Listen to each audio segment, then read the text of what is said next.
landscape here in Boulder, Colorado. And Folsom Field, elevation 5,300 feet, where the air is thin but the competition runs thick down on the field. ABC Sports College Football presents Texas A&M against Colorado, two teams making indelible images in the 90s. Ralphie, symbolic of Colorado's power, and the Cadets, paragons of Aggie precision. They're two of the winningest programs of the decade. Their legacies numerous, like the omnipresent missile Quentin Corriett and Leland McElroy. His lacerations of the defense, legendary at Texas A&M. Colorado's Cordell Stewart, architect of the launch, Michael Restbrook, beneficiary on the catch, and the prolific Heisman Trophy winner, Rashawn Salam. Powerhouses collide and erupt today, and R.C. Slocum, the man guiding A&M through the 90s now in his 9th season, and Rick Neuheisel of Colorado, he's the one feeling the heat right now, the expectations in this decade. And now one of the time-honored traditions, Ralphie. Good afternoon, everybody. I'm Mark Jones, and this is a day of discovery for both teams. Both teams trying to find out just how good they are. Texas A&M players to a man saying, we want Colorado, and Tim Brandt, they got Colorado, a Buffalo team struggling right now offensively. Yeah, they really are struggling, and there's some unrest right here in Boulder. But I'll tell you this, folks, quarterback John Hessler's got to have a big day today, and the coaches think that he will. Now, Hessler is the guy that came in and replaced Detmer when he got hurt 2 years ago. He became a star instantly, just lit him up. Well, right now he is struggling. His confidence is down. He's not getting CU in and out of the huddle sharply. He's just a little bit off, and he's in a slump, and he's got to get out of it because today he faces one of the most active linebackers in all of college football, Dat Nguyen. He loves to play this game. Folks, this guy should be all everything. Wherever the football is, he gets there. He's not big, but he's quick, and he is relentless. And look who's back. Mike Hankwitz, the defensive coordinator at Texas A&M. He was in charge of the defense here at CU for 7 years. He left, he went to Kansas, he brought the Jayhawks in here and beat CU. Now in his first year at A&M, he has them the #1 scoring defense in the country. He would love nothing better to come back and beat CU again. And that is a fact not lost on the Buffaloes. America's biggest road show comes back to Boulder for the kickoff right after this. Crowd is getting heavier by the minute to push out of the ditch. Texas A&M won the toss and decided to defer. Colorado will receive, and back deep, it's Marlon Barnes and Ben Kelly. For Colorado, Kelly, remember, ran one back last week against Wyoming. There's a look at number 3, Kyle Bryant for Texas A&M. We're going to get a look, Tim, at two very good special team squads today. Yeah, this is indicative of how A&M has been going. I mean, they don't return many kicks against this Texas A&M team. But again, you mentioned Ben Kelly. Now, here's a guy that has just been outstanding. He had the big return last week. They call him Gunner. He does so much for this team. So you're right, two outstanding special teams. R.C. Slocum told me moments before the game that out of the field, he said, if I had an opportunity to defer, I would, and that's exactly what they did. We are set to get underway. It's the Big 12 opener for the Aggies and the Buffalo, and we're off. And through the back of the end zone, the Buffaloes will start off on their own 20-yard line. That's where John Hessler will take the reins to the offense. So look now at the Chili's starting lineups. First for the Colorado Buffaloes, Timmy mentioned it. Aaron Wade getting the start at left guard, joined by Welsh, Reed, Thomas, and Johanningmeyer. A look at the receivers. Phil Savoy, the team's leading receiver. Cheverini made a big catch last week, late in the game against Wyoming. And Troutman will get the majority of the carries, although today we'll see a lot of Barnes in the backfield. First down and 10. The nose of the ball in the 20-yard line for Colorado. Buffalo's coming in with a record of 2-1. This is a set we'll see a lot. Single back set, 2 tight ends, and it's Troutman running between the tackles, gaining about 3 yards out to the 23. It'll be second down and about 7 to go.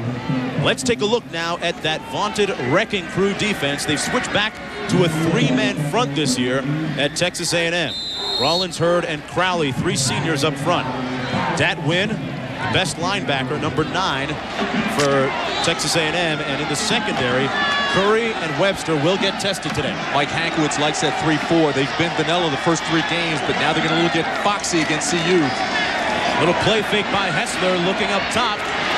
Complete to to Stiggers for first down at the 37-yard line. Marcus Stiggers, the 5'7" sophomore from Dallas, making the reception. Told you that Hassler was in a little bit of a funk, so the coaches said he needed some passes early to build his confidence. So they put in a game plan where they were going to throw. They scripted the first 8 passes out of the first 12 plays. They wanted him to have some high percentage tosses, get the quick out, get into a rhythm, and get his confidence up. He's 1 for 1. That completion, the best thing to happen to Hassler early in the game, setting a positive tone.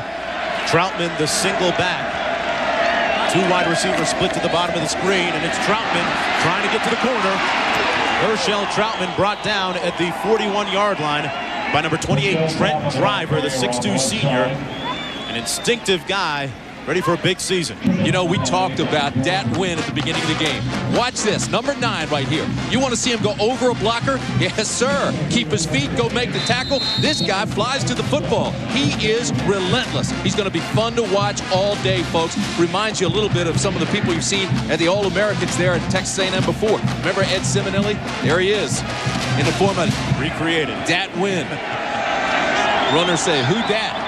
They'll find out who it is. 2nd down and 7 for Colorado. A blitz on the play by Wynn. Hassler with time. It hit his receiver right in the arms at midfield. That was Phil Savoy. Probably could have caught that, Tim. Although it was a tough catch. Tough catch, but you're right. That has to be caught. That one's not on Hassler. That one's on Savoy. But watch Dat Win again. Now they've got him at the line of scrimmage. Now they're bringing him on the blitz. Goes over the blocker again, and Hassler can feel that, but still remains cool, gets his feet, gets off a good pass that should have been caught. Early in this drive, Hassler seems to be in sync. There's a look at Win on the pressure last time. 3rd down and 7 for Colorado. A 3 wide receiver set for the Buffaloes. Plenty of time, finds his tight end, Tennyson McCarty, and he's stopped up right near the first down marker. I don't think he got it. Maybe about a yard shy of the first down.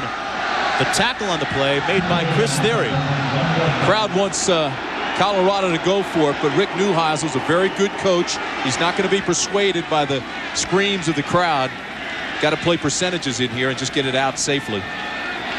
So Colorado will punt. That is Dante Hall, number 34. And punting for Colorado, Nick Peach, averaging 38.8 yards per punt this year.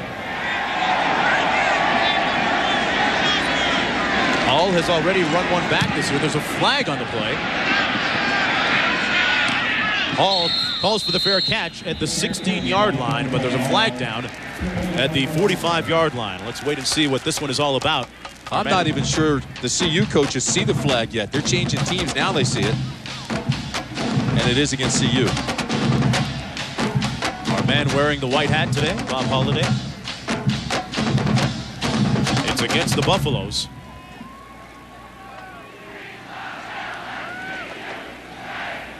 Now, if I was A&M and R.C. Slocum, I think I would make them kick this again.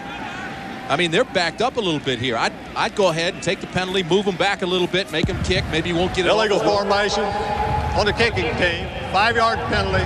Repeat 4th down. Yeah, sure. Move them back, make it kick it again. Who knows? You might get a block. Could be a bad snap.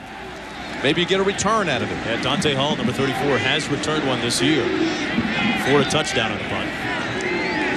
There's a look at the speedy tailback for the Aggies. Will move this one back to the 42-yard line, and Peach now will stand on his own 27. Peach struggled a little bit in the early part of the season before regaining some of his confidence last week against Wyoming. So we'll do it again. Gets up a high spiral, driving Hall back to the 10. And it takes an A&M bounce at the 13-yard line where it is down by number 1, Ben Kelly. Sometimes it always doesn't work. This time, because they took the penalty, they lose 4 yards. Roll the dice didn't quite work. A&M on its first possession when we return. He's got the wrecking crew. Set the tone with your defense. All the lone back on 1st and 10 for the Aggies. 2 wide receivers split to the bottom. And this is Stewart, whose throw is awry at the 30-yard line, incomplete. It'll be 2nd down and 10, intended for Aaron Oliver. Look at the offensive line for Texas A&M. One of the most athletic lines they've had in a long time in the Chili's starting lineup. The Aggies will look at the receivers. Aaron Oliver, Leroy Hodge, and Derek Spiller, a good receiving tight end, and Sir Parker, one of 4 runners to run for over 500 yards a year ago for the Aggies. Broyles, a bruising blocker. A 2 tight end set on 2nd down and 10 from the 13. And it's Hall. Runs literally through the legs of one of his offensive linemen out to the 17-yard line. Let's take a look now at this 4-3 defense for Colorado. Cade, Olsen, Mau, and Ziegler up front. The linebackers, Brandon Southford, number 66, filling in for the injured Ron Merkerson. They're going to miss him today. And Wheeler and Washington on the corners, 2 keys in that pressing defense. Yeah, this has been a solid defense, but it's given up some big plays, and coaches want more consistency out of it. They like to live on the edge. It's 3rd down and 7. Flags down. The play was whistled dead before the ball was snapped. So the reception by Campbell will go for 9. Flag down at the far side of the field at the 18. Here's the call. Dead ball. False start on the offense. Repeat 3rd down. R.C. Slocum doesn't like to start this way. They came out with a high percentage pass, and it was ill-timed, and quarterback didn't read it correctly. Then they come back and they try to spread the formation to make the defense thin, run the ball, don't get anything. Now they get a penalty. Makes it 3rd down and 12. A look at Brandon Stewart, completing 56% of his passes coming into this game with 2 touchdowns and 1 interception. We will see Stewart and his backup. Well, really, Tim, it's 1 and 1A between him and Randy McCowan. 3rd down and 12 from the 12. Spiller and Campbell, the 2 tight ends, and 2 wideouts as well. Stewart to pass, complete to Oliver at the 26-yard line, and he has an Aggie 1st down. Stewart delivered that right on the mark. That was not an easy throw, and the defense was in a zone. It didn't look like it really got back to its cover areas. Now, if you watch, here he comes rolling to the right. Now, you'll see the linebackers, and everybody just seems to skate that way. See the top of your screen? Everybody goes where his eyes go. Not an easy throw, but he throws it to the outside, and there's absolutely nobody there. What he did is he skated further to the outside. He could feel the cornerback, got that outside leverage, and the ball was waiting for him. That's nicely executed. Backside of the eye on 1st and 10. Broyles and Hall. Play fake. Stewart puts it on the ground. It's loose. McKinney got it back for A&M, but that is a dangerous play. Backside blitz. Looked like Ziegler came free untouched. And he may have been the one to rip it loose. There's a look at 72. Good heads-up play by McKinney. He's the senior up front, an NFL prospect. Watch, is going to be coming from the top of your screen. See 57, completely untouched. And now they try to catch him. They hold him. They do everything to Ziegler. But by that time, he's already by him. You can't pull him back at that point. That Colorado defense team, they like to bring people. Loss of 9. Now it's 2nd and forever. Out of the shotgun, Stewart. Sets up the screen, and Hall against it. It's picked off. It is picked off by Mike Phillips, the middle linebacker. And it will be marked at the 7-yard line. An incredible turn of events deep in Aggie territory. You know, I'm going to tell you something. This ball goes right through his hands. Watch Hall. The play is set up. Now, here comes your middle linebacker over. Stop it right here. This is your middle linebacker over here on the right side. He got there in a hurry. The ball comes loose. Great eye, hand-eye tip drill. He picks it up, and Phillips is down inside the 10-yard line. Great turn of events. Big turnover for the defense. Colorado now, it's like running downhill when you shorten the field like this for CU. Phillips, number 91, was the guy that forced that critical fumble last week against Wyoming, which led to the winning score. Yeah, but this wasn't forced. This was a gift. Here's Hessler handing off to Troutman. And he is met by a bevy of tacklers from Texas A&M right near the line of scrimmage. The charge led by number 45, Growley. It'll be 2nd down and goal to go. Nose of the ball placed at the 7-yard line.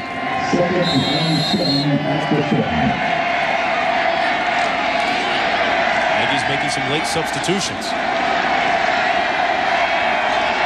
Bigger split to the bottom of the screen. 3 wide receivers set for Colorado.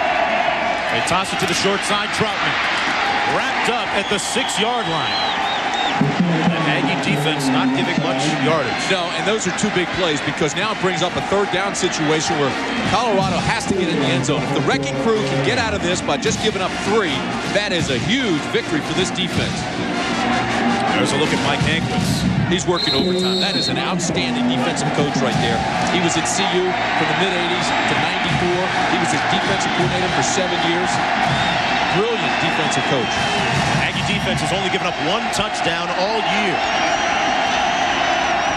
The last 16 quarters. Hessler to the end zone, and it's dropped by Savoy. Do you believe that? That was in his hands. Hessler put that right there where he had to. You cannot ask anything more if you're a head coach from your quarterback than to deliver it right to the Savoy. I'm going to tell you something. You're hearing some boos out of the stands here in Boulder. This ball is delivered perfectly, in rhythm. He sets, he looks, he knows where his receiver's going to be, and he throws it there. Now watch this. I mean, can it be any more perfect? It hit him between the 8 and the O. Hit his chest plate and bounced off. Savoy is the team's leading receiver, too. And he's leading in drops today. That's 2 drops. Jeremy Aldridge, who kicked the winning field goal a week ago. This one coming from 22 yards out. And he nails it. Colorado's on the board, but that is a big boost for that defense of Texas A&M. A blown opportunity. It's been the story of their season so far. Jason Leslie set to kick off for the Buffaloes. He's kicked off 12 times. Only 6 have been returned. That is Dante Hall back deep for the Aggies. Barefooted kicker knocks this one 7 yards deep. And Texas A&M will start out on its own 20-yard line. Lewis Johnson, what's up? Well, let me tell you guys, after Savoy dropped that second ball, he came back to the bench and simply asked him if he was okay. Savoy said he was all right. Teammates congratulated him and tell him just to hang in there. Well, not congratulating him. Then he went over and talked to Hessler. He told Hessler he had been doing a good job, but maybe next time get a little more air into that ball, maybe take some of the sting off of it, and maybe Savoy makes that catch. Guys? See, I don't even think he should say that to Hessler. Hessler looks sharp. He looks he's in the groove. He's got a rhythm. The ball was thrown perfectly. Savoy has a bad shoulder, and it's probably bothering him. 1st and 10 for the Aggies. That is Sir Parker out of Los Angeles. The junior running over the left side of the line for a gain of about 2, maybe 3 yards. Stopped by Billy Mau. Brandon Stewart still in at quarterback. This is his 2nd series. Marcy Slocum says that he likes to change him up to him every 2nd or 3rd series. Bumgardner comes into the ball game, and Oliver goes out. So what you take out a 5'11" guy and you put in a 6'3" guy, Bumgardner. See if they utilize that height. 2 tight end formation. Forward to pass. On the out, incomplete, intended for Baumgartner. They went right to him, Tim. Well, they went to him because you were matched up against 5'9.5" Wheeler, so you had a height advantage. So, I mean, if we see that, obviously it looks like Colorado defense would see that. Bumgardner come in, they want to utilize that size, but instead of throwing it high where you can get to it, throws it to the outside. Impossible to reach. 3rd down and 7 for the Aggies on their 2nd possession of the game. Stewart steps up, eludes the pressure, and is sacked back at the 18-yard line by Damon Wheeler, the corner, providing support. I'll tell you this.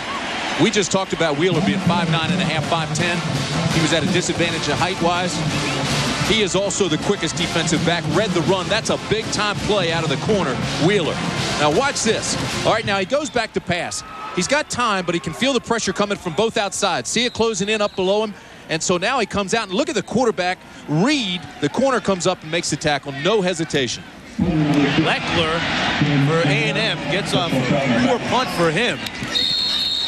Down at the 44-yard line, so the Colorado offense starting in auspicious territory.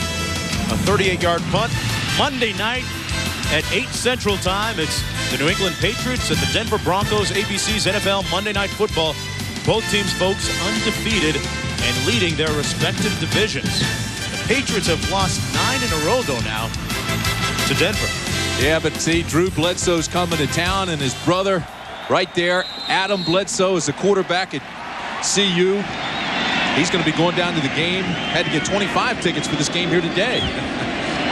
It's a tough ticket. Said he talked to the coaches in New England and said, hey, can my brother Drew come out early? They said, are you kidding? He's starting this game. That may work in college, not in the pros, though. Marlon Barnes now at tailback. They run it into the short side of the field. And he stopped up at the 45-yard line. Barnes, a 5'11", 210-pound junior. Stopped by Sean Corriett, number 44. And if you remember Quentin Corriett, well, that is his younger brother. Pretty good story, too, because R.C. Slocum said he probably wouldn't have recruited him had he not been Quentin's brother. He didn't think he was that good of a player in high school, but he's a late bloomer, and all of a sudden here he comes now. He's developed into quite a linebacker, and they think he can be quite good. He's had a huge rise on the depth chart, too. Starting for Trent Driver this afternoon. 2nd down for the Buffaloes. Play fake. Hessler to McCarty at the 48-yard line, where he's tackled by 2 defenders, Cedric Curry and Philip Myers, number 51. Dat Wynn was there to get the hit. He delivered the blow. And I'll tell you this, folks, the guy is the middle linebacker and gets out of the flats as fast as anybody I've seen in the country. Now, this is the 2nd time Colorado's gotten good field position. After the interception, they were inside the 10 and didn't get anything out of it but a field goal. Now they're starting up by midfield at the 44-yard line. You'd think they get something out of this, but now it's 3rd and long again. A 3 wide receiver set. And we have a timeout. 3-0 lead. They've got to give their quarterback some help. Reason A&M took a timeout, they only had 10 men on the field. So R.C. Slocum has to be a little bit concerned right now. They've had an interception. They had a procedure penalty. Now only 10 guys on the field. They have to burn a timeout. Passing formation. They come on the blitz, and it's a fumble. Loose ball. Hessler hustles and gets it back. And now he could get to the 1st down marker, but he's brought down about 2 yards short of it. He had an alley, but it closed up quickly at the 48-yard line. Warwick Holdman making the tackle for Texas A&M. I'll tell you something about Hessler. He's taken all the heat here in Boulder, but he's got all the tools, and he is really tough. He's not a cocky kid. He's got a great sense of humor. But I want to tell you something. You watch this. This ball, I mean, Tim, they're not giving him much help. No, they aren't. That ball was not a good snap. He breaks 1 tackle, 2 tackles, 3 tackles, and he almost gets the 1st down. He threw a couple passes that Savoy dropped. He's playing well today. Peach into punt. Standing on his own 37-yard line. Hall back on his own 11 for A&M. Fair catch called at the 15, and it's fumbled momentarily. And Hall is drilled at the 15. Hall's having problems with his hands today. Sure is. Fumbled a handoff. A pass, pardon me, which led to the interception, a 33-yard punt. ABC's expected. They play both quarterbacks. R.C. Slocum says he does it by feel, how things are going in the game. Looking for a spark, looking for a jump start. They haven't enjoyed good field position all afternoon. Handed off to Hall, cutting back against the grain. Hall met at the 26-yard line, but he has a Texas A&M 1st down. Marcus Washington making the tackle for the Buffaloes. He's a great combination runner. He's got fresh legs coming in off the... Here's a guy that ran for 156 yards last week. He has 225 all-purpose yards last week. Watch this now. The hole is sealed up completely. So he bounces to the right. Now he sees a hole and explodes. He's not the fastest guy, but he is very quick. Good workload production when you see what he did last week. They have 3 extremely talented tailback types in Aggie Line. 1st and 10, Texas A&M. Out and down. He's got a man open. And it's incomplete. Intended for Bumgardner. Bumgardner ran a nice pattern that time. Ball was uncatchable, though. Lewis Johnson, what do you have on our quarterback now? Well, there should be no alarm. That's the word I'm getting down here. Randy McCowan is in. It's a regular deal. Brandon Stewart went 2 or 3 series. They're expecting McCowan to go 2 or 3 series depending on the quarter break. They should change again, possibly right at the beginning of the 2nd quarter, but no alarm. This is a regular thing. Guys?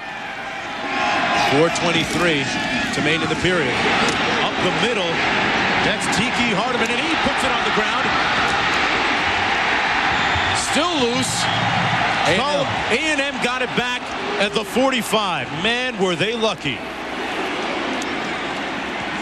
That is 3 times now, Tim, that we've seen R.C. Slocum's team mishandle the ball. And when you talk about RC, he told us that he brought his team into this game a little lighter, not as tight as they were 2 years ago. Well, this was an explosive run. Hardiman breaks through there. He's 233 pounds. But once he gets through, just loses the handle on it. Stumbled on the turf a little bit, but he still picks up 29. They get it back. No harm, no foul. Let's go. It's 45-yard line now, first down. I wonder if his team is a little bit tight again. Parker, the tailback. Broyles, the fullback, in the offset eye. Down to pass under pressure. And it's fumbled again. Nobody wants to hang on to that thing. And this time, the Buffaloes say they have it. I think that's an incomplete pass, wasn't it? Colorado ball. There's your answer. Ryan Black making the recovery. Wheeler making the hit on the play.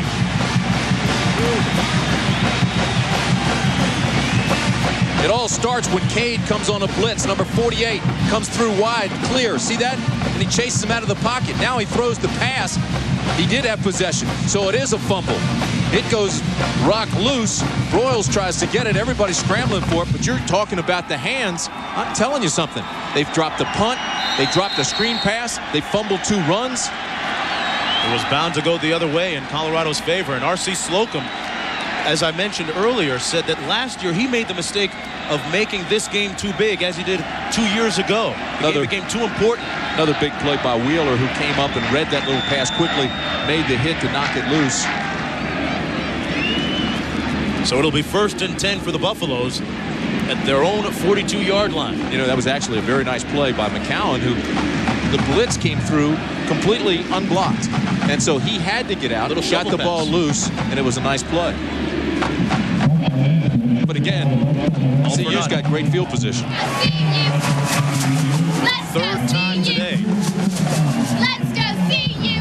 3:45 remaining in the first period, and this is the Big 12 conference opener for both teams. You can see where the fans are a little bit concerned. Colorado had 1 touchdown in the last couple of games, and here today they've had all these opportunities and they've only got 3 points on the board.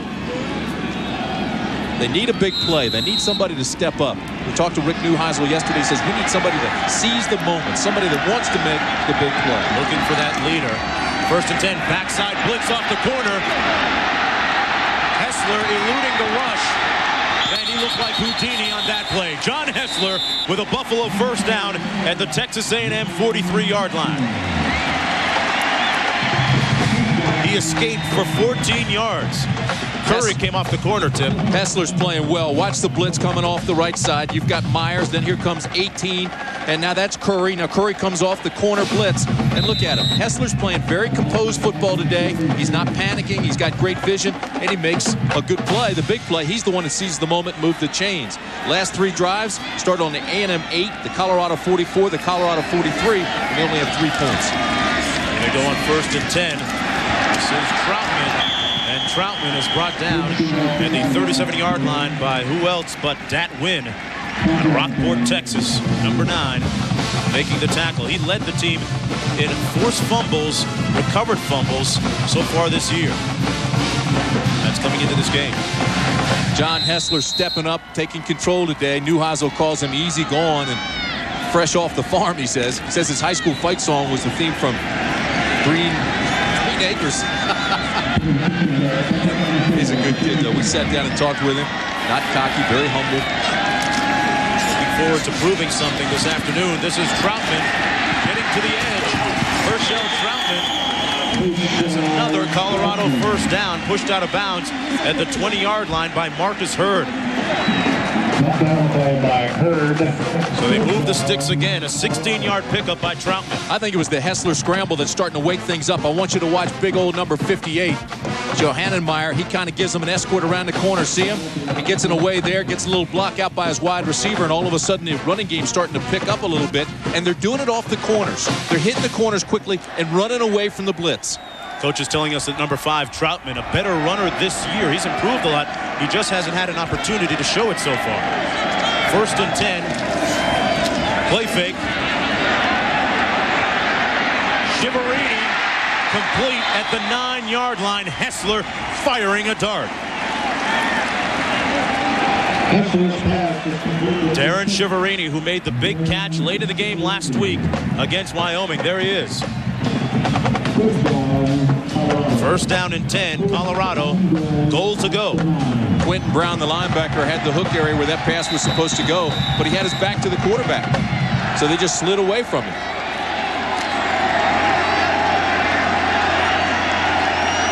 It's the second time they've gotten this deep in A&M territory. Last time they came out just with a field goal. Hessler keeps it himself, carrying the ball rather loosely down to the 3-yard line. John Hessler has good mobility, Tim. He does, and I've been wondering the last 2 plays, Dat Wynn was not in the ball game. Quentin Brown was. Now Wynn comes back in. I wonder if he was winded. I wonder if the thin air got to him a little bit. He was running all over the field. The defense has been on the field most of the first quarter, and he took himself out of the ball game. And different theories and ideas as to whether the altitude here is a factor or not. Wynn back in the game now. Texas A&M allowing just 1 touchdown this year. 2 tight end formation for Colorado out of the offset eye. Play fake. Tons of time for Hessler, and he drills it incomplete. Intended for Troutman. Might have taken a bit off of that, Tim. No, I'm telling you, that was on Hessler. Hessler not only threw it too hard, he was doing that on purpose to make sure nobody else got it, but he should have run it. There's no question about this. He has the corner right here. He has to recognize that he's got to run the football. See, he threw that too hard inside where only his guy could get it. Troutman knew the pass was too hard, tried to still field it, but Hessler has to run that ball, has to make a decision, a better decision than he did that time. 3rd down and goal now for Colorado. Anxious coach watching from the sideline. Shiverini in the slot. Savoy split wide to the bottom of your screen. The toss to Troutman. And he didn't make it. The wrecking crew swings that big wrecking ball and holds again. Coriat making the tackle. And you can hear the crowd. You know what they want Rick Neuheisel to do. They want him to go on 4th and goal. Maybe not a bad thing here. It's a team that needs a little shot of adrenaline. It's a team that needs something good to happen. So he wants a timeout. He's going to go ahead and he's going to put a play in. I think he's going for it. Crowd wants him to. I think it's a good call by Neuheisel to go for it. And goal. Backs out of the eye. Troutman the deep back. He gets it. Stuffed up. And A&M holds again. Say what you will about Dat Wynn. He could be winded, he could be dying, he could be sucking wind, but that's the guy that made that play. Dat Wynn came through a gap and made the play.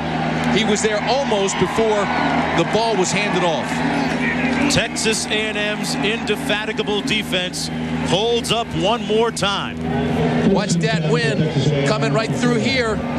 Takes on the blocker, defeats him, takes on the ball carrier, stops him, waits for pursuit, and bingo, they make the stop. Texas A&M back to that old 3-4 wrecking crew style, much to the dismay and chagrin of Rick Neuheisel. 1st and 10 from the 3 for the Aggies. And Sir Parker stuffed up at the 5-yard line, maybe got 1 or 2 on the play. Colorado, you got to be a little bit concerned right now. You've started drives at the 8, the 44, and the 43, and you come away with 3 points. You know, Tim, they talked to us about trying to get that 2-back attack in gear. They worked on it all spring, and in situations like that is where it really comes in, but it failed. 2nd down and 9. That was a big-time play by Dat Wynn. Sure was. He's fun on to any watch. level. On any level, that's a great play. It's like that old drill they do, the bull in the ring, where you have to take on a blocker, defeat him, and get to the ball carrier. You practice it, you practice it. There it was live and in living color. 2nd down and 9. Buoyed by a defensive stand led by Dat Wynn. Aggies on offense. Give us a Sir Parker. And Parker near the 1st down marker at the 15-yard line. Billy Mau making the tackle for Colorado. Parker, a junior out of Los Angeles, California, coming into the game at 37 carries for 240 yards with 4 touchdowns. The first 15 minutes in the books will return after these words from our ABC stations. Field, Tim, getting a little restless after that blown opportunity deep in Texas A&M territory. Had great field position all afternoon, haven't been able to capitalize. They have the 1 field goal and lead 3-0. 1st down and 10 for the Aggies. McCown in at quarterback. Parker and Broyles out of the eye. Sir Parker finds a nice hole and still on his feet. Sir Parker with that 4.3 speed with a first down out to the 42-yard line. Washington and Kelly making the tackle for the Buffaloes, but finally the Aggies get a little breathing room, get out of the shadows of their own goalposts. A 27-yard pickup by Parker. Watch what happens on the right side. Hannibal Navy's number 8's coming on the corner, the edge. They pick him up, so he breaks it back, and he goes against the pursuit. And by being so aggressive, Colorado runs itself out of the play. He runs back across the grain and beats him for the first. Ball on the 41-yard line. Dante Hall now the single back. They fake the reverse. Got a man downfield. Hodge falls down, and it's incomplete at the 12-yard line. That was well defended. Ryan Sutter, the safety, number 36, back there in coverage. Well, and the crowd wanted an offensive pass interference because when Hodge stumbled, he did get away with a push, but I think he was just trying to protect himself. Little trickery by McCown and the A&M offense that time. And got that reverse in the playbook as they... That's another thing. That's another thing that you expect out of A&M is the unexpected. They'll run the swinging gate, run reverses, throwbacks, halfback options. Hardiman and Hall in the backfield. Dante Hall finding a little room over the left side. About 3 yards short of the first down near midfield at the 49. Mike Phillips making the tackle. When we talked to R.C. Slocum earlier in the week, he said the offense wants to run first, then throw timing patterns, and the quarterback has to throw on schedule. He says, but all the while we have to be patient. We have to scratch and hunt and see what's working. Well, they've kind of felt their way through the first quarter. They're only down 3-0, and all of a sudden, the guys up front, Ruben, McKinney, Hackrat, Hamuli, Spikes, all the offensive linemen now starting to make some holes for Hall and Parker. Finding a little rhythm, Tim, on this offensive series. Hall and Hardiman out of the eye. 3rd and 3. It's Dante Hall. He has the first down and then some. Hall almost lost the ball again. That's the 3rd time today we've seen him catch the fumble disease. Ryan Black finally ran him out of bounds, but not after a 32-yard pickup by number 34, Dante Hall. Mike Phillips, the middle linebacker, was going to run a blitz, but he hesitated. I want you to watch 62 Hamoli. Pick him up now. It'll be 62 right there in the middle of your screen. Pick up 91 Phillips, and that springs him. He hesitated on the blitz, almost came across. When Phillips backed up, they snapped it, and bingo. Hamuli was on top of him and blocked him out for the big run. Dante Hall, Tim, has to be wondering, why can't I hold on to the ball? Sir Parker in for Hall now at tailback. 1st and 10.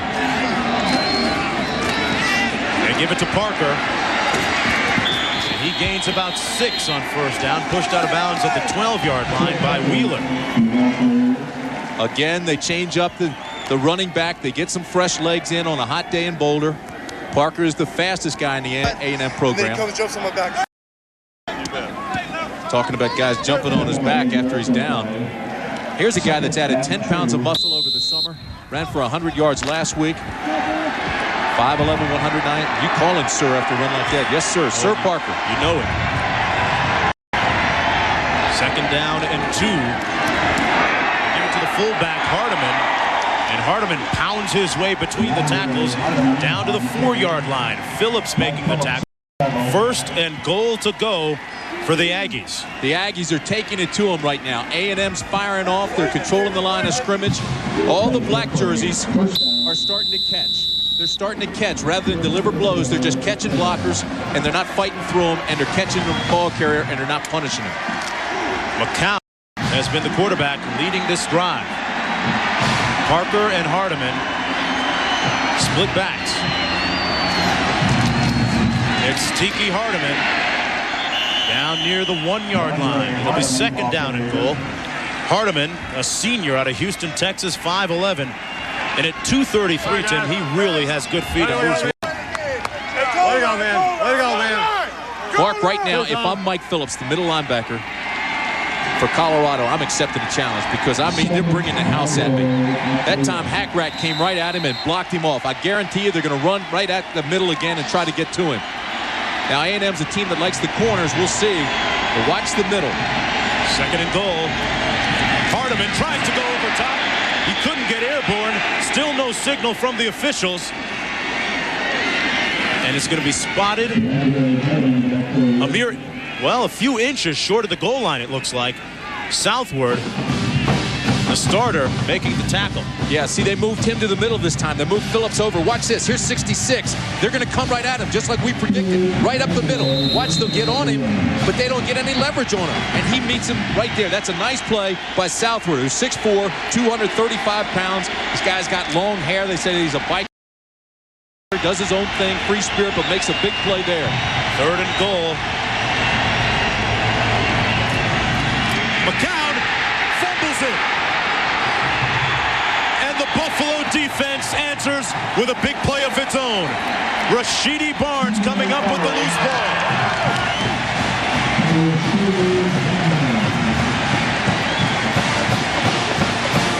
Just when they appeared to be in striking range, McCown coughs it up. That play was set up and almost worked, but Barnes read it, stayed at home, made the hit, and then made the recovery.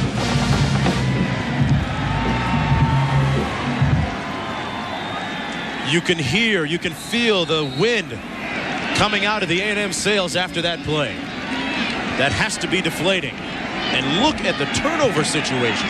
3 already committed by Texas A&M. I said Dat Wynn had the biggest play to this point where he made the stop on the goal line for A&M. That was a huge play by Barnes. If he's not there, it's a touchdown. 1st and 10 from the 9-yard line. Here's the counter tray. Marlon Barnes tackled at the 10-yard line.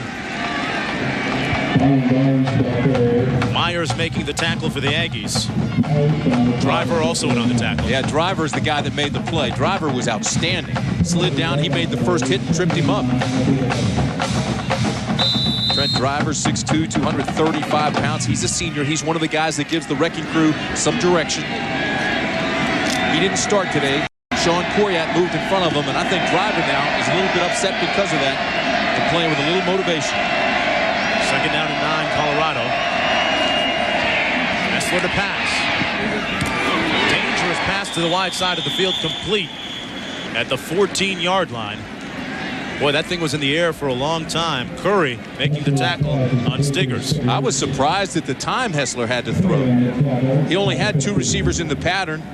Took his time, went through the progression, and then tried to get it out there. And Curry made a nice tackle, keeping him in front of him, but he could have gotten a faster break on the ball, maybe got the pick. So far, the story of the game, folks, if you're just joining us, is blown opportunities by both teams deep in the other team's territory. 3rd down and 5 now for Colorado. 3 wide receivers in the game. Savoy split to the near side. Hessler with plenty of time. There's a flag down, and Hessler goes down at the 18-yard line, short of the 1st down, but this could be holding against the Buffaloes. Well, and that's unnecessary because A&M rushed only 3 guys that time. There shouldn't have been that kind of pressure. He didn't get the 1st down anyway, came up short. But watch this now. Hessler drops, and he's not getting rid of the ball. There's only a 3-man rush. Look, there's nobody even around him. There's no need to hold here.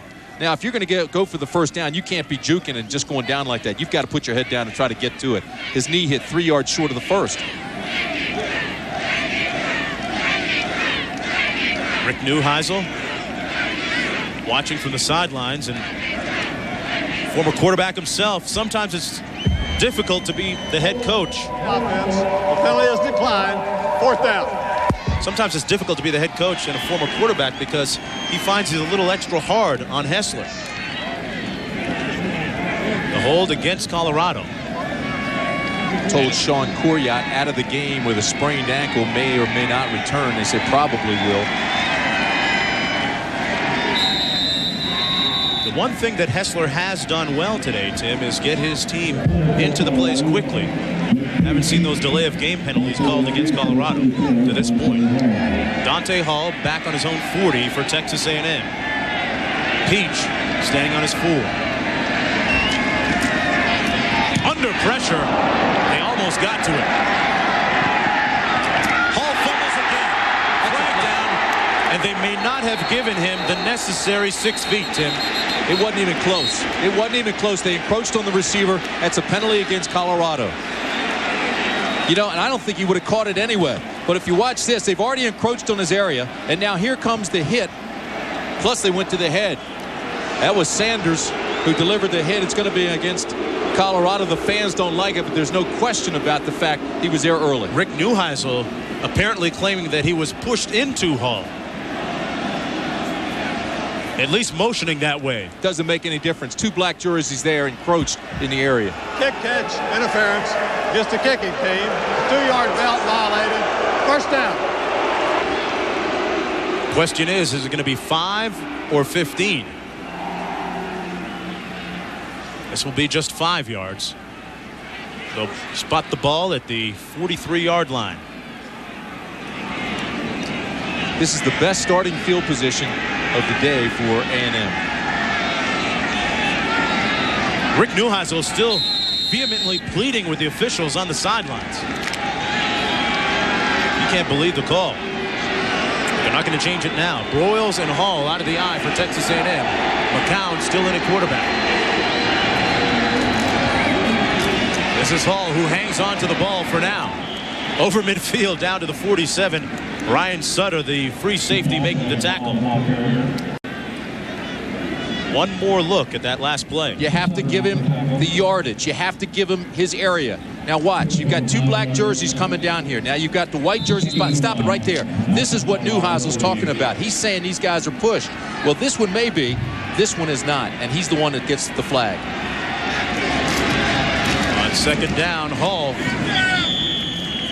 down to the 44-yard line. And we're going to toss it back to John Saunders for an update in New York. John. Not just an update, the Burger King update. Notre Dame against Stanford. Mike Mitchell. Doing a nice job out on the farm in Palo Alto these days. Down back to pass. Throws a little high for his intended receiver, Dan Campbell, the tight end. Still 3-0. 8:50 to play in the first half. Both teams moving the ball fairly well between the 20s, but running into trouble deep in the other team's territory. Look at the count statistics to date.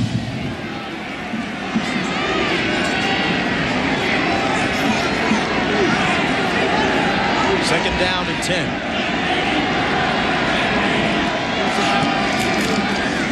They give it to Hall. And he's stuffed up right at the line of scrimmage, brought down to the 43 by Nick Ziegler, the 6'5", 240-pound junior. Made 7 tackles a week ago against Wyoming. One of the leaders for that defense for the Colorado Buffaloes. Broyles going out of the game, getting a rest. The coaches say that McCown may not have the strong arm that Brandon Stewart has, but he might be a little more instinctive and a little more elusive in the backfield there for Texas A&M. Parker the lone back, Spiller and Campbell the tight ends.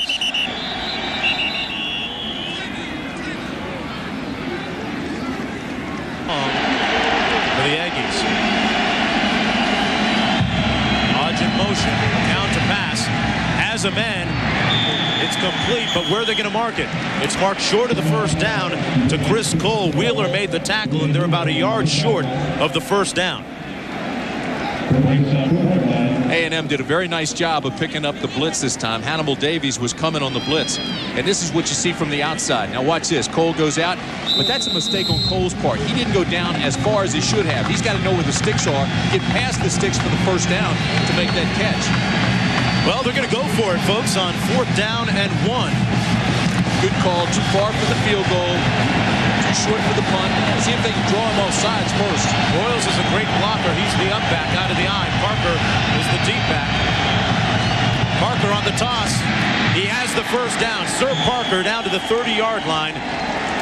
And A&M converts on 4th and short. Sutter, Cade in on the tackle for the Buffaloes. A&M getting some great push out of the big guys up front.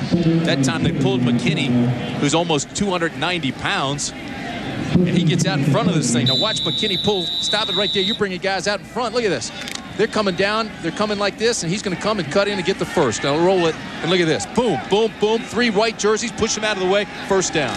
First down and 10. Dante Hall back in. Running between the tackles down to the 24-yard line. Phillips near the tackle. You know, Tim Texas A&M told us that they would feel very good about their chances if they rush for close to 150 yards, and they're approaching that right now. Had absolutely nothing going in the first quarter.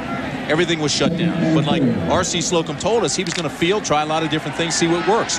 Right now, the running game is just working. And this is one of the youngest team. It is the youngest team in the conference. 11 seniors on scholarship. Pounding ahead, it's Tiki Hardiman down to the 18-yard line. And it's becoming a game of smash mouth, fat lip football. Yeah, they're saying right now to Colorado, hey, come on. The rules of this game now are straight ahead, no fair dodge, and we'll see who wins. A look at the rushing total. As we mentioned, 150 was supposed to be the magical number for A&M. They've achieved that already. In about less than 6 minutes to play in the half. Monte Hall bouncing it inside. Brought down at the 14-yard line that time by Hannibal Navies and Ryan Sutter. Sutter, the leading tackler on the team for Colorado. There's a look at Navies, number 8, the 6'3 junior.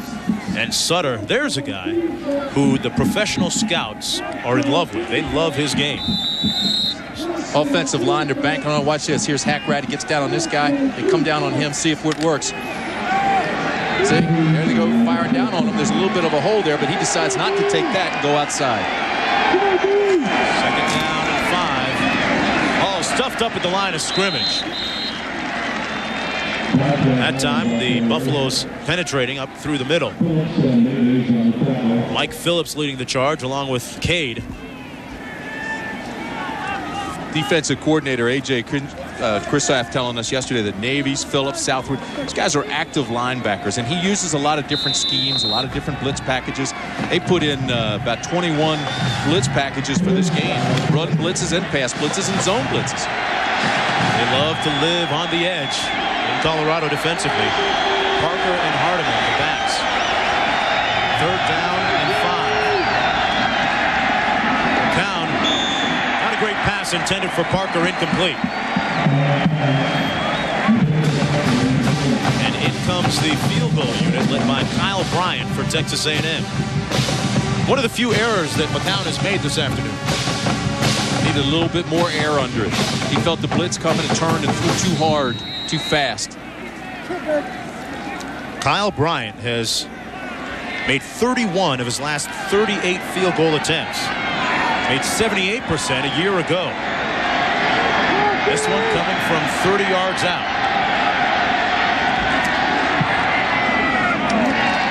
No doubt about it. Kyle Bryant knots this game at 3 apiece. The Aggies trying to snap a 2-game losing streak against the Buffaloes here in Boulder. We'll be back after this.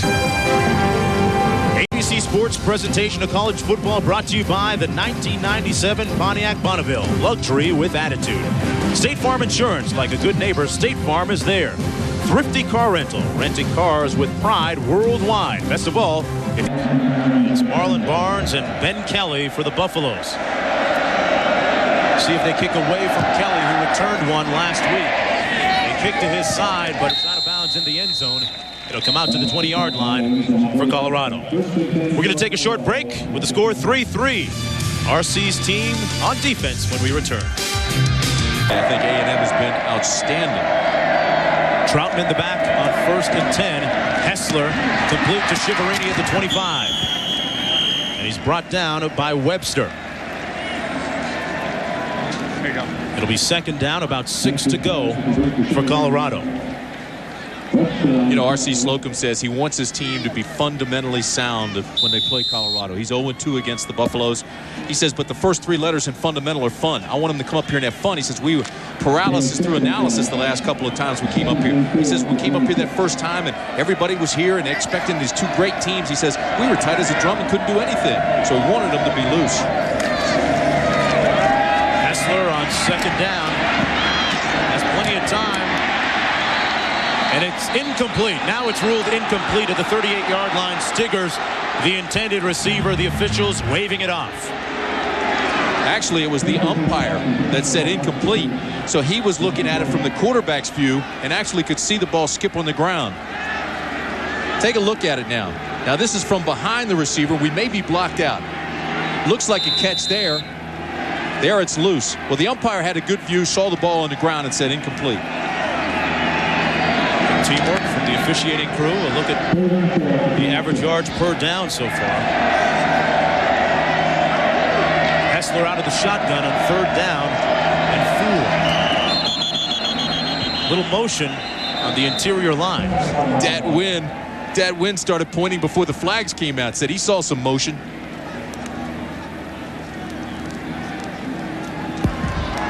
Dead ball. False start on the offense. Still 3rd down. Well, next Saturday live at 3:30. 3rd down and 9 as a result of that penalty against Colorado.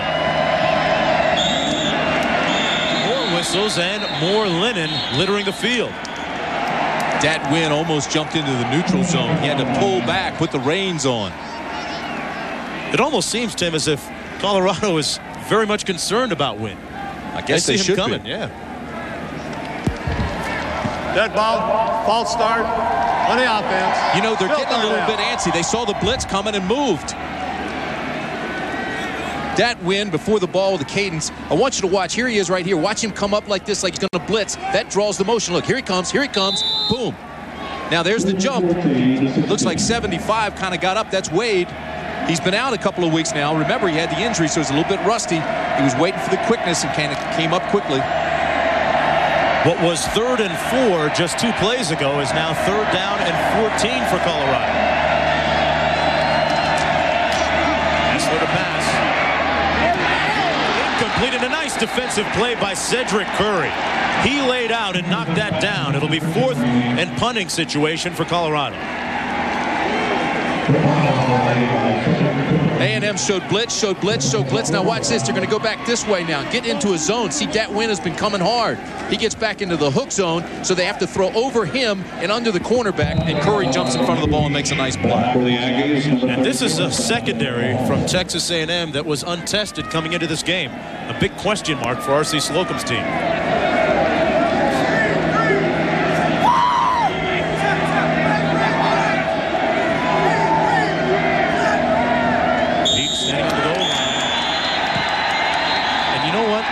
This is the type of infraction that drives Rick Neuheisel and other head coaches nuts.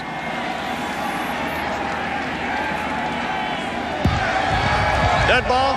False start on the These are offense. just mental breakdowns. Still 4th Mental down. breakdowns are killing them. That's 3 in a row.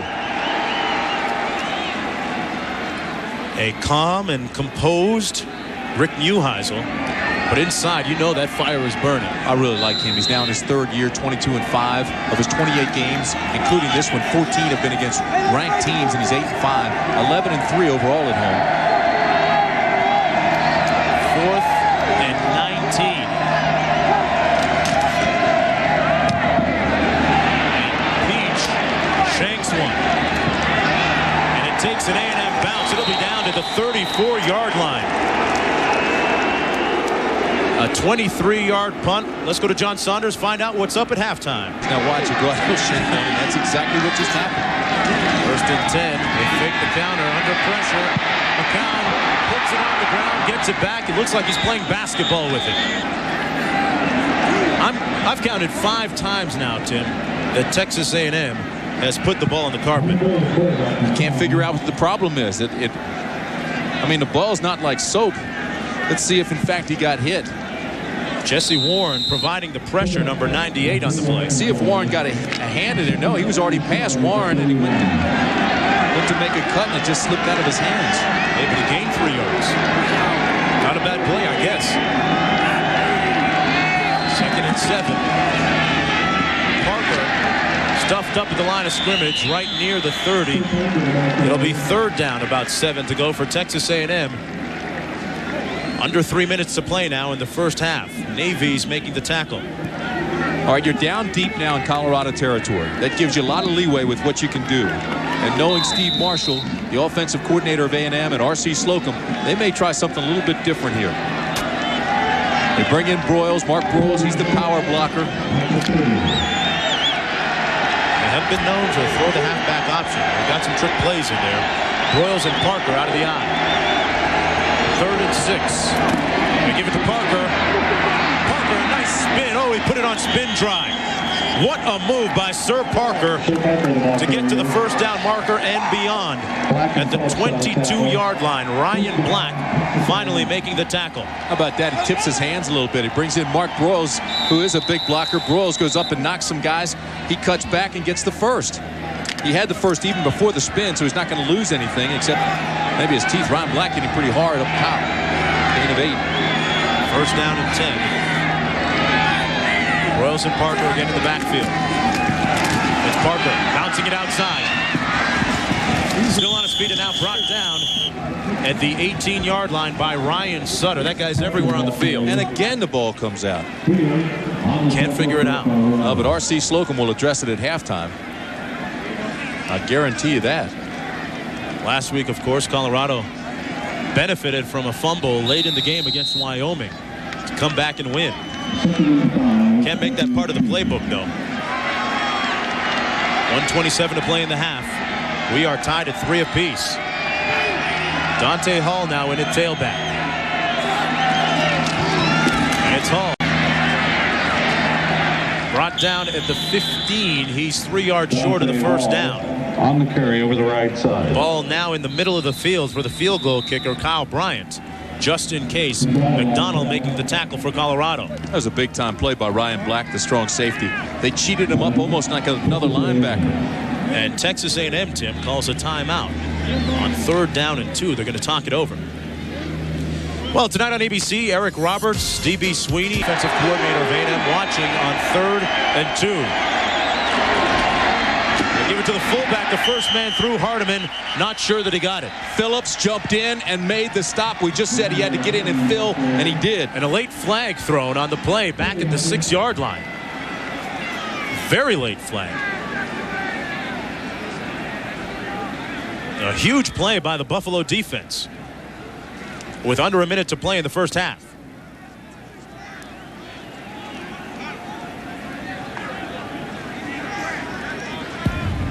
Disregard the flag. The block was beyond 5 yards.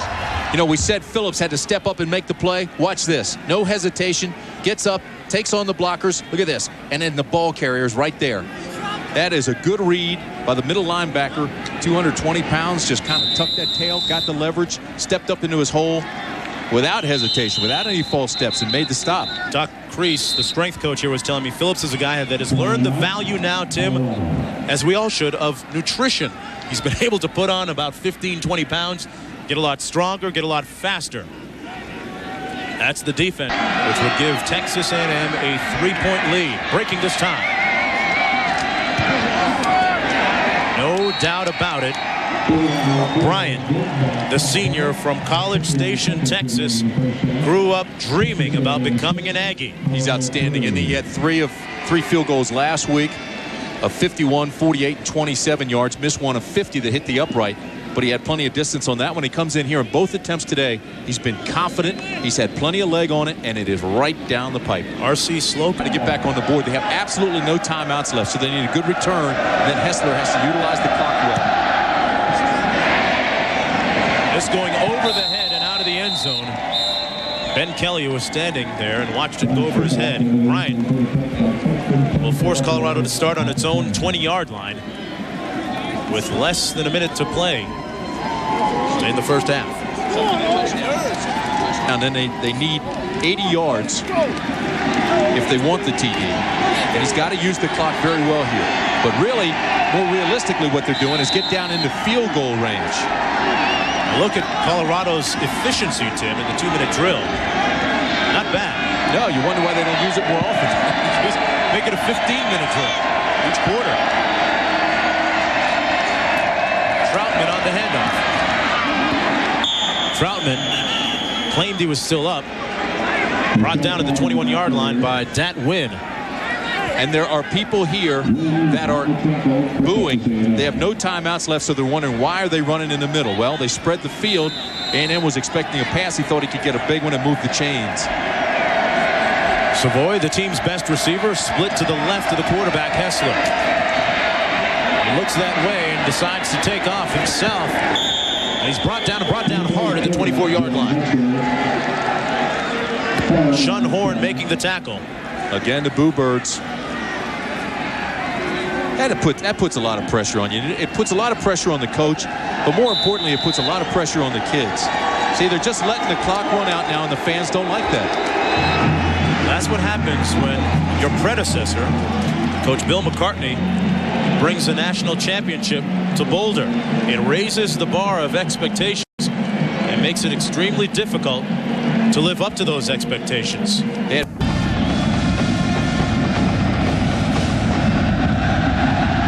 A&M to receive, and this will be Dante Hall, 5 yards deep.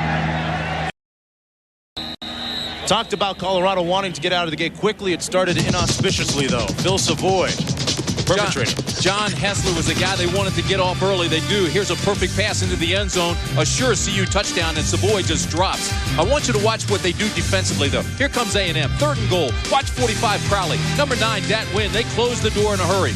Then Dat Win on 4th and goal. Boom. Takes on the blocker. Then drops the reap. Just opens the door for the rest of the defenders. The wrecking crew causing havoc down by the goal line and keeping CU out of the end zone. Dat Win, big contributor in the first half. Brandon Stewart, the quarterback, to begin the 3rd period. And he fires incomplete, a catchable ball intended for Hodge.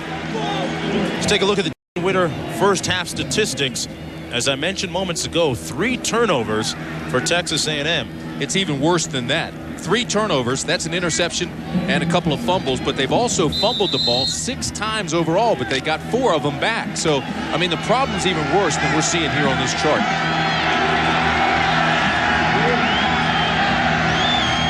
Second down and 10. Stewart, that one could have been 6 the other way. Damon Wheeler almost stepped in and took it. It was intended for Bumgarner. Boy, Wheeler made a great break on the ball and actually got to the ball before the receiver, and it went right through his hands. Stewart's got to be wondering, why did I throw it? Watch this. He's locked on the receiver, never goes through a progression. Here comes the pass, and look at the break on the ball by Wheeler. You have to wonder how that wasn't picked. Patience, the key for Texas A&M. 3rd down and 10.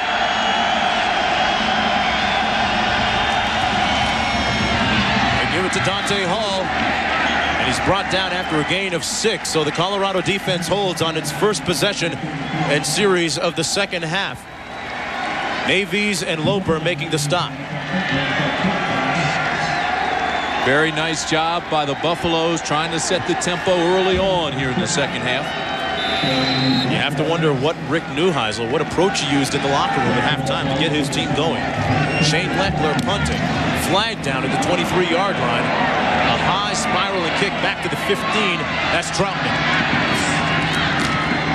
Troutman tackled at the 24-yard line. Matt Moore making the stop. A 60-yard punt, 9 on the return. Here's the call.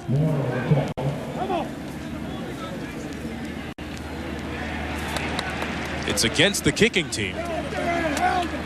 Lewis, what did Rick Neuheisel have to say? Well, I tell you, Mark, as he left the field as the half ended, and let me tell you, amongst a lot of boos here from the Colorado fans, I just asked him straightforward. I said, Rick, what's wrong? And he said, well, I tell you, I really don't think anything's wrong except the fact we've just misfired on a couple of big opportunities. You know what he's waiting for? He's waiting for that big offensive play to get this offense rolling, and that's what's missing for the Colorado offense, guys. You know, I can understand what he's saying here. They have had some great opportunities. We showed you the Savoy miss in the end zone when he was wide open. A couple of drops early by Savoy. And yet at the same time, Hessler made some big plays. And you thought that would really goose the offense and get them going. Nobody's really stepped up yet. So I understand what Rick's saying. Not quite in sync, and it's costing them. We're going to do it again. Here's Shane Leckler, ranked 4th nationally in punting average. Troutman back at his own 30. Wow. And what a kick this is. Man! Texas A&M special teams getting the job done. And back to Neuheisel. We asked him if the honeymoon was over here at Colorado. I'm still excited about being here, though. And it's incomplete. Let's go to New York for an update. Well, John, back here, it's 2nd down and 10. Hessler hands it off to Troutman. He fumbles it. It's a loose ball. And the wrecking crew comes up with it at the 7-yard line of Colorado.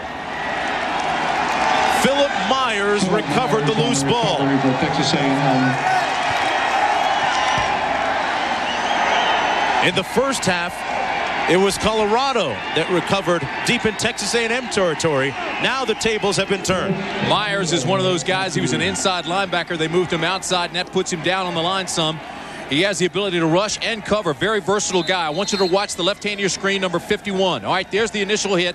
That's made by Rollins. Now the ball pops loose. Here comes 51. 51 just scoops it up. Myers is 6 feet, 225 pounds. He just picked it up like he was a tailback. McCowan in the game, and he hands it off. They run it right up the middle down to the 4-yard line. That's Broyles, the big bruising fullback. 5'11", 237 pounds from Tyler. Here's a guy that doesn't get to carry the ball that much. A good receiver out of the backfield, but he takes great pride in his blocking. 2nd down and goal now for the Aggies. Marshall, the offensive coordinator. Parker stopped up short of that end zone once again. McCown in a quarterback. Sutter and Phillips making the tackle for Colorado. Boy, the white jerseys that time firing out, cut off the linebackers. Not enough to pull it in, but they're down to the 1, inside the 1. They have been here before. Great fire out by number 78, Vince, and I want you to watch the right hand of your screen. He's going to come into view. First 73. There's Spikes. Now see 78. 78 pushes him out. That allows him to get down to the 1. 78's Andy Vincent, just a sophomore, 300-pounder. See if they don't go right up the middle again and aim this one at the linebackers. Hardeman and Parker are the backs. Colorado didn't have any linebackers. They had to take a timeout. Been that kind of day for the Buffaloes. A&M looking to score when we come back. The backs. Touchdown Aggies. Sir Parker.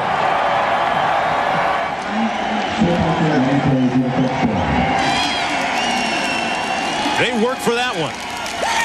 And right now, the white jerseys, the A&M offensive line just controlling the line of scrimmage. Watch the fire out here, and watch the jerseys get into the dark shirts and just kind of push them aside. I mean, they're just controlling the line of scrimmage right now. It's one of the best offensive lines they've had in a while. Bryan adds the extra point, and Texas A&M lead by 10 right now, 13-3. And the onus now on John Hessler to bring his team back. Certainly if you're... But urgency is the buzzword right now for Colorado. Bryant set to kick off. Marlon Barnes and Ben Kelly back deep. Kelly hasn't had an opportunity today. Here he is 7 yards deep, thought about it, then said no. But look at Richard Copeland Slocum. Texas A&M man through and through.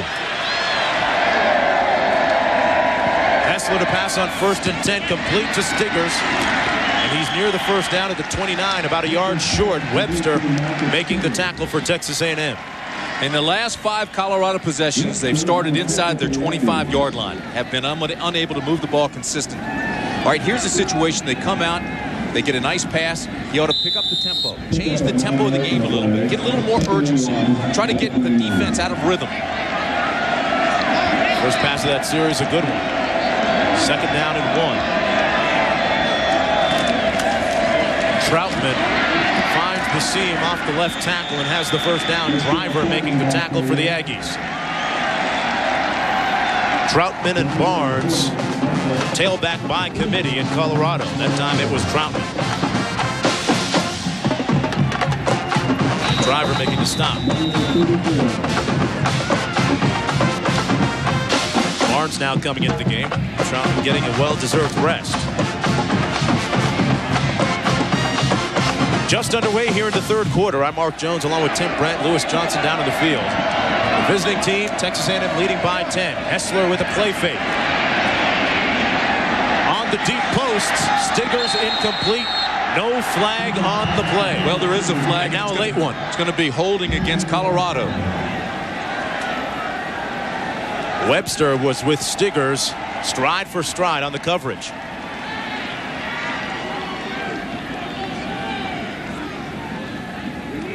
Out there at wide receiver either, because they do.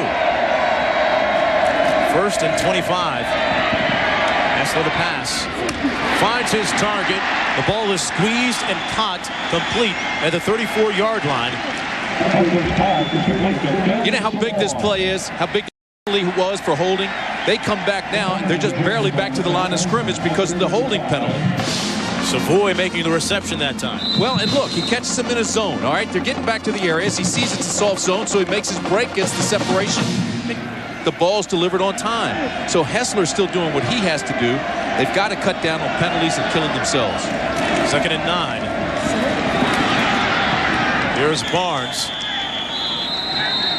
Barnes out to the 37-yard line. He's about 6 yards short of the first down. It'll be 3rd down coming up. There's Savoy on the sidelines. You know, number 80, he was the man who, at halftime of the Colorado State game, to get the team going, fired them up by throwing a couple of chairs against the chalkboard. It worked. They came back to win the game. He's been playing with a bad wing, though, ever since last week. He's got a sprained shoulder, sore shoulder. Dropped a couple of passes early here today. I'm not sure that thing is healthy. 3rd down and 7. Troutman in motion. Bounce pass incomplete for Savoy at the 44-yard line, and they'll have to punt. Put that one on Hessler, and he knows it. Look at him. He's disgusted with himself. That's one of the few balls he had delivered on schedule. It's not what you want on a 3rd down play, but you can see this. He's 0 for 7 on 3rd down, and this is why. Throws this one into the dirt and had his man. Savoy's open. They're in a soft zone. There was separation. He's sitting there. They could have moved the sticks. Instead, he threw it in the ground. Tim, that's very symbolic of the year for Rick Neuheisel's team. When one guy's in sync on one play, then the other guy hasn't been, and vice versa. Peach into punt. Standing on his own 24. Under heavy pressure again, gets it away. Hall calling for the fair catch at the 22. Guess what? He squeezed it. A 41-yard punt. No fumble and nothing on the return for Hall. In at quarterback. Once again, this will be his 6th drive. Conversely, Brandon Stewart has taken 3 drives for Texas A&M. Little play fake. Nice looking waggle. Wide open to his tight end, Spiller. And Spiller has an A&M first down at the 42-yard line. I'm surprised they haven't gone to Spiller earlier, Mark. Derek Spiller came in. He was going to be one of the primary receivers for A&M in their game plan. And you can even look for the tight end reverse coming up a little bit later. But here's a guy that's 6'4", 250 pounds. They say runs well, gives him a big target. They thought they could use him effectively against Colorado today. That was a well-executed play. 1st and 10 for Texas A&M. Dante Hall hit right near the line of scrimmage at the 42-yard line. Aaron Marshall making the stop for Colorado. And with Kristoff's defense on the field, once again, early again here in the 3rd quarter, they've been on the field a lot. And at some point you would think fatigue and attrition would become a factor. Well, and not only that, but you've got your starting defensive end, Terrell Cade, out. He's got a banged-up ankle, and he's got a flat tire. And then you've got Hannibal Navies, who's key in their blitz package. He's suffering from a cold, as we said earlier, so he's not really participating much. Ron Merkerson missing this game because of an injury. Dante Hall again, tripped up nicely at the 44-yard line. You know, when you lose Merkerson, who's all conference, you lose Hannibal Navies, who's involved in all your blitz packages. You take out your defensive end, who's an outstanding player and is a guy that they use out there for leverage and containment. Then it's like going bear hunting with a stick. 3 of your best players on the defense are gone. The Bears getting bigger by the second, Tim. Texas A&M up by 10. One of the wounded players on the sideline for Colorado. Look at Terrell Cade. He's in pain. Doesn't look like he'll be back at all. Icing that thing. Campbell in motion. Flag down on the far side of the field, complete to Bumgardner. He has the first down, but will it stand because of the flag? Washington in on the coverage.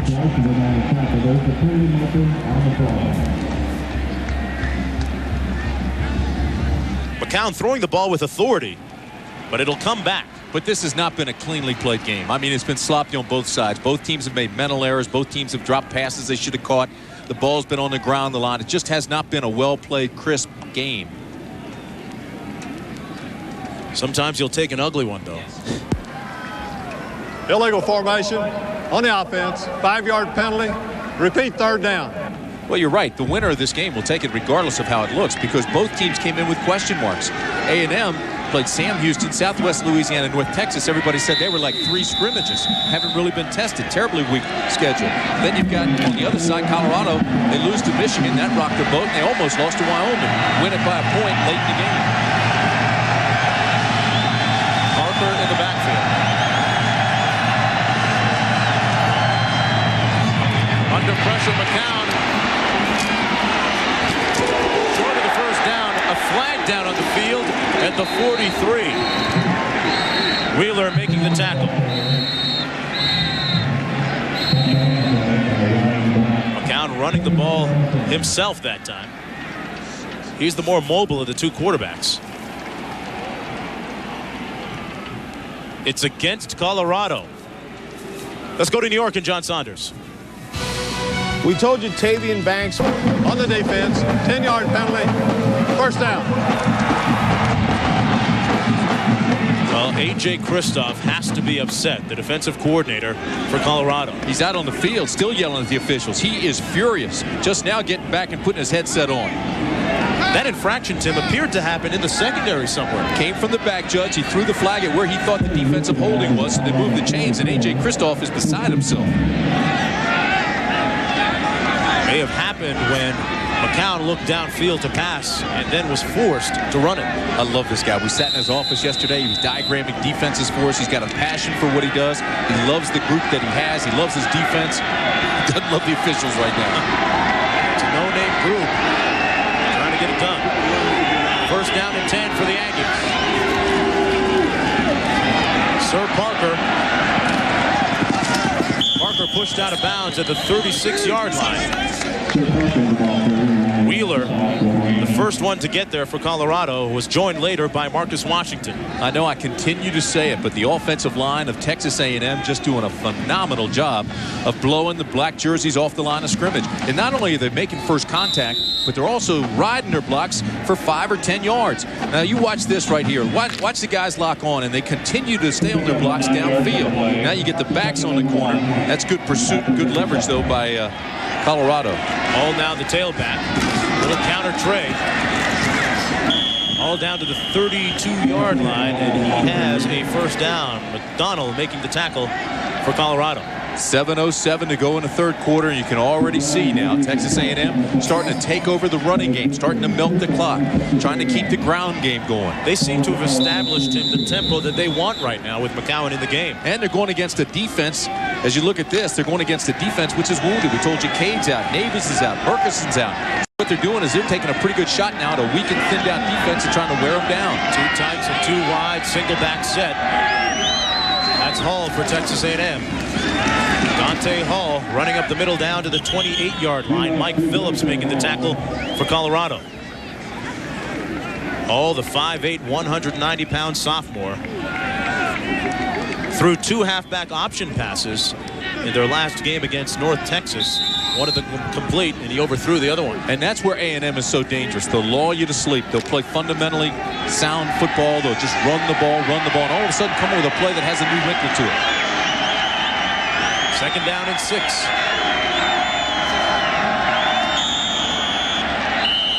The center, Kobe Hackrack, snapped the ball.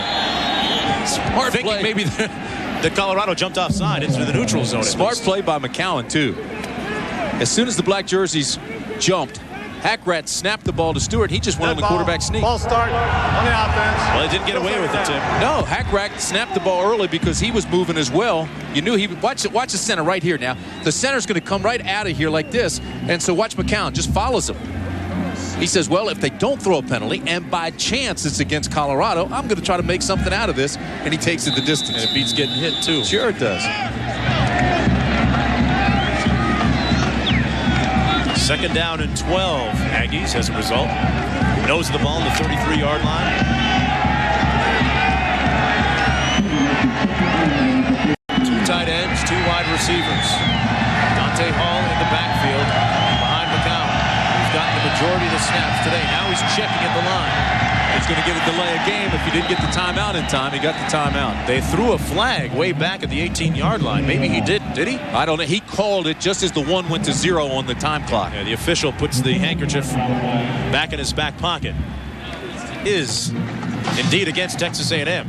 He didn't get the timeout in time.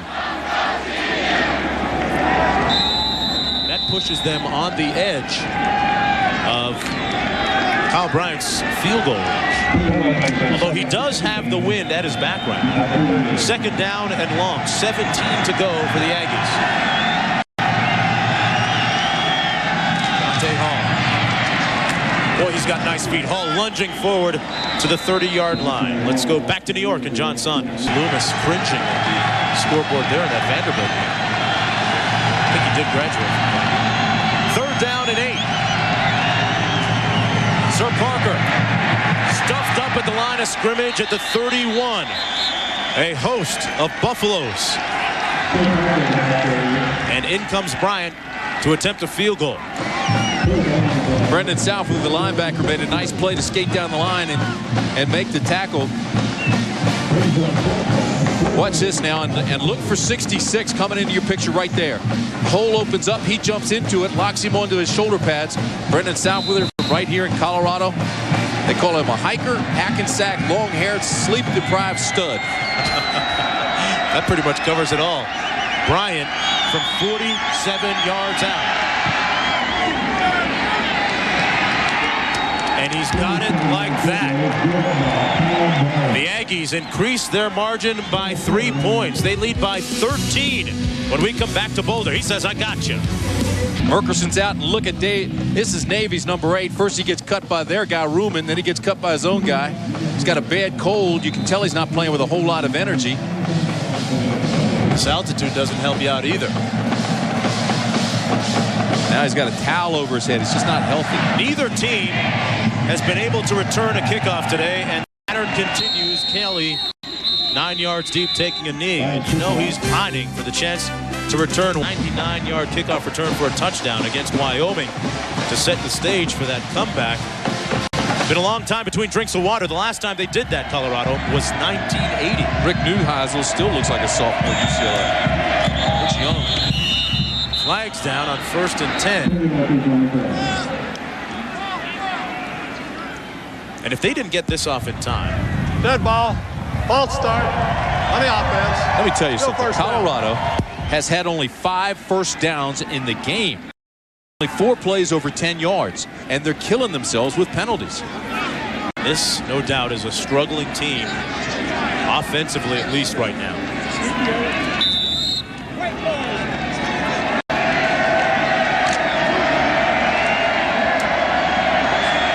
First down and 15.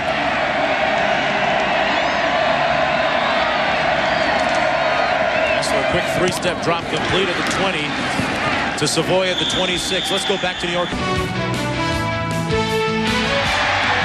That was a tough run by Troutman, the diminutive one, putting his hat down and gaining 12 yards on the play. Jennings, the free safety, making the stop for Texas A&M. You can feel the momentum starting to change now. As a matter of fact, it was Savoy that made a catch, and now you pick up a little gain on the run, the chains move. You can just feel the new energy now with Hessler in the offense. I think Savoy now is going to become a huge part of this game. Savoy and Hessler have been hooking up the last 3 times they've thrown a pass. He's going to become a big player here. Savoy, Tim, this time lined up to the short side of the field. Little hook, and it's complete to Savoy. Stopped up at the 39-yard line by Webster. Savoy, a big target at 6'3", working against Webster at 5'10". That's not the kind of play that's going to help you. You got to go downfield a little bit. Webster's on him. He's giving him a little bit of ground, but look how quickly it closes. He just does a little hitch. A yard at best. What it does, though, is it puts Savoy out one-on-one. So if he gets a little bit more ground and can work, he could get by him. But I'd go downfield with him. Second down and 8. That win coming on a blitz. They pick it up, but it's incomplete. No flag, and now a late one. It came. Umpire said no. Linesman said yes. Pass interference. Ball was in the air when he was hit. We'll see if it was tipped. A&M saying the ball was tipped. Here's the call from Bob Holliday. Pass interference against the defense. Spot foul. Automatic first down. You make the call. See if the contact is before the ball gets there. All right, he's looking to the left. Throws the pass. Now see if the linebacker locks on it. There's the contact. He was on his back before the ball got there. The ball was not tipped. Good flag. Colorado's got something going here. Another first down. Moved it down to the 42-yard line, albeit their own 42. First and 10. The Buffaloes down by 13 points with 2:16 to play in the third period. Troutman the single back. 2 tights and 2 wides in for the Buffaloes. Here's the reverse to Stingers, and they read that one like a book. The wrecking crew blew it up, led by Philip Myers. Lewis Johnson, what's Rick Neuheisel thinking? Well, I tell you, he's trying to keep these guys in the thing. He's been pacing up and down the sideline, telling his players, stay in there. We can still make this thing happen. We can still make a play. Let me tell you defensively what's happening. A.J. Kristoff, the defensive coordinator, a guy who Timmy categorized as being very fiery, seemed sort of calm the last series when they were on the sideline. Murkison and Southward having a conference. Murkison telling him no time for grudge matches. You got to get out there and make plays, guys. Right, Lou, right now it's up to the offense. Hessler, Shiverini, 2 yards short of the first down at midfield. It'll be 3rd and 2. Rich Cody making the stop for Texas A&M. A&M came with the blitz. Colorado picked it up. Hessler had time. All right, now the official is part of the game. Watch this. The umpire off his shoulder, make the catch. Yes, sir. Kristoff was coming out, or Shiverini out of the slot, came right up behind the umpire. That ball may have hit the ground had it not gone off his shoulder. That's what you call concentration. He has an uncle, Tony, who lost to Sugar Ray Leonard at the middleweight title in the 80s. It's called having a chip on your shoulder. 3rd and 3. That's Barnes. I don't think he made it. He was stopped right near the 49-yard line by Sean Corian. I wouldn't even hesitate. Would not even hesitate. If he doesn't have the first, which it doesn't look like he does, I'd line up on 4th down and I'd jam it right down their throats. Officials timeout as they're going to bring the sticks in and measure on this one, Tim. But like you said, I don't think they have much situations. Now, if I'm Hessler, I walk in that huddle and I challenge these guys. I challenge them to fire off that line. Barnes and Fisk out of the eye. 2 tights. On the option, Barnes has the first down for the Buffaloes at the 45-yard line. So they passed the test, Tim. And they get the crowd back in it. This crowd has been on the fence all afternoon. They've been booing Colorado. They've been booing Rick Neuheisel. Now all of a sudden they're on their feet. The momentum in the game has changed. You could feel it about 5 plays ago. And a nice block that time. Yeah, by Melvin Thomas. Yeah, look at old number 78. Get out on the corner. That's a big guy running, folks. 310 pounds. He's all the way to the sideline and throws a key block on the linebacker. Not big on technique, but he tells the coaches, hey, coach, I just get it done, okay? There it is. That's the end of the quarter, which means line it up, boys. We've got 15 to play. Well, the Buffaloes and Rick Neuheisel have been here before. Just last week, trailing going into the last period. ABC Sports presentation of college football returns after this message and a word from our ABC stations. His defense playing well today. Hessler under pressure on 1st and 10. Completes it to Stingers. Looking for a block. Marcus Stingers. Out of bounds to the 10-yard line. Jennings finally pushed him out. Complete to Marcus Stingers. He used his blockers well downfield. A 36-yard pickup and another first down.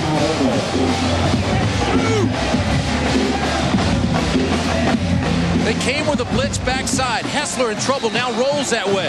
As he's rolling to the right, he looks back, he sees Stingers. There's Stingers all by himself. He had gotten lost in the seam. Then they're picking up blockers. He's looking for help, and he takes it all the way back down inside the 10-yard line. Huge play for Hessler. Savoy split to the bottom of your screen. Barnes in the backfield. It's Barnes on the toss. Got it, a great block.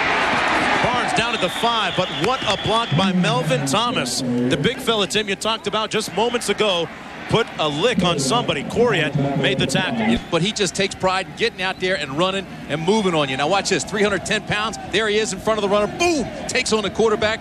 Quarterback got down low, didn't want any parts of him, so he went down with him and just smashed him. There he is. They can't stop me. That's a lot of running for a big fella that's 6'4", 310 pounds. He put the hat on Rich Cody, safety. Second down and goal for Colorado. Troutman in the backfield. Hessler checking at the line, and he calls time. That's been a point of contention for head coach Rick Neuheisel and his starting quarterback, getting him up to the line at the right time. From the 5 for the Buffaloes. Troutman stopped up the middle. And Dat Nguyen made the initial hit. I'm going to tell you, Rick Neuheisel is coaching like crazy. He's trying to help Colorado through this rough period of time. Neuheisel is working with his quarterbacks. He's working with his receivers. He's trying to keep his defense together. They've been down here before, twice already in this ball game, have not made it pay off. They've come away with 3 points. They've got to hit the dinger here. They go to the 2-back set now. Fisk and Troutman out of the eye. To the short side of the field. Hessler to the pitch. Troutman, did he get in? Yes. Touchdown, Colorado.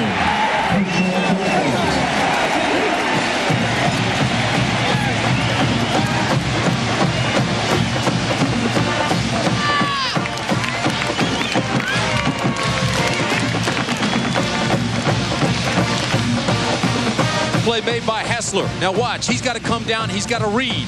He reads, he looks, now watch, 2 steps inside, pitch outside. That gives him enough time to get to the corner, hit the pylon, and score. You know, Tim, there was a time when Colorado used to be an iBone team. Wasn't that long ago. He waited until the very last second to pitch. Actually took 2 steps in, which drew the contain guy in off the halfback, and that made the play. Jeremy Aldrich in for the extra point. It's been a long time between touchdowns for that Colorado offense, but no time was better than this time. Hold on, there's a flag down on the field at the 4-yard line.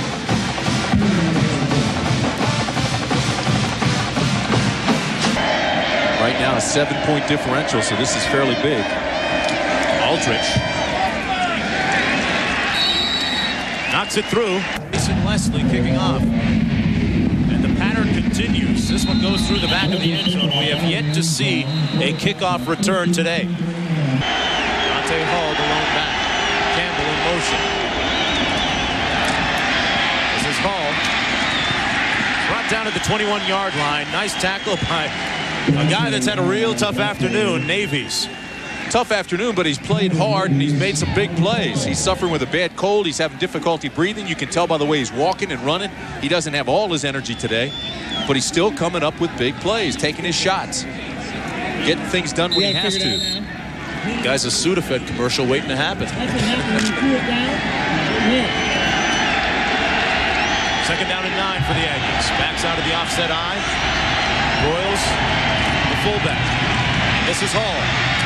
Nice move out at the 29-yard line by Dante Hall. Marcus Washington grabbed onto him and brought him down. Brendan Southwood, the strong linebacker, gave too much room in the corner and got knocked out. Stop it right there. If you see 33 right there, taking Southwood that way, and the run comes up underneath.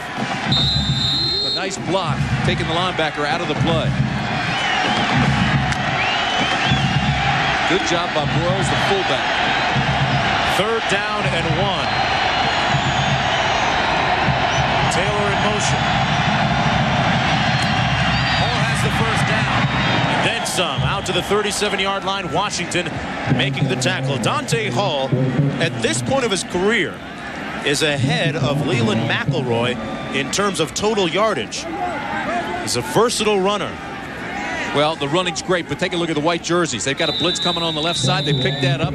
They pull a guard. They open things up. 72 McKinney was the guard that came over, slid to that side, and opened the hole. So the running backs are doing what they have to do. They're exploding through the line and getting into the holes. But this line's working overtime and doing a great job. And Tim, that in essence is Texas A&M football. That's the way they like it.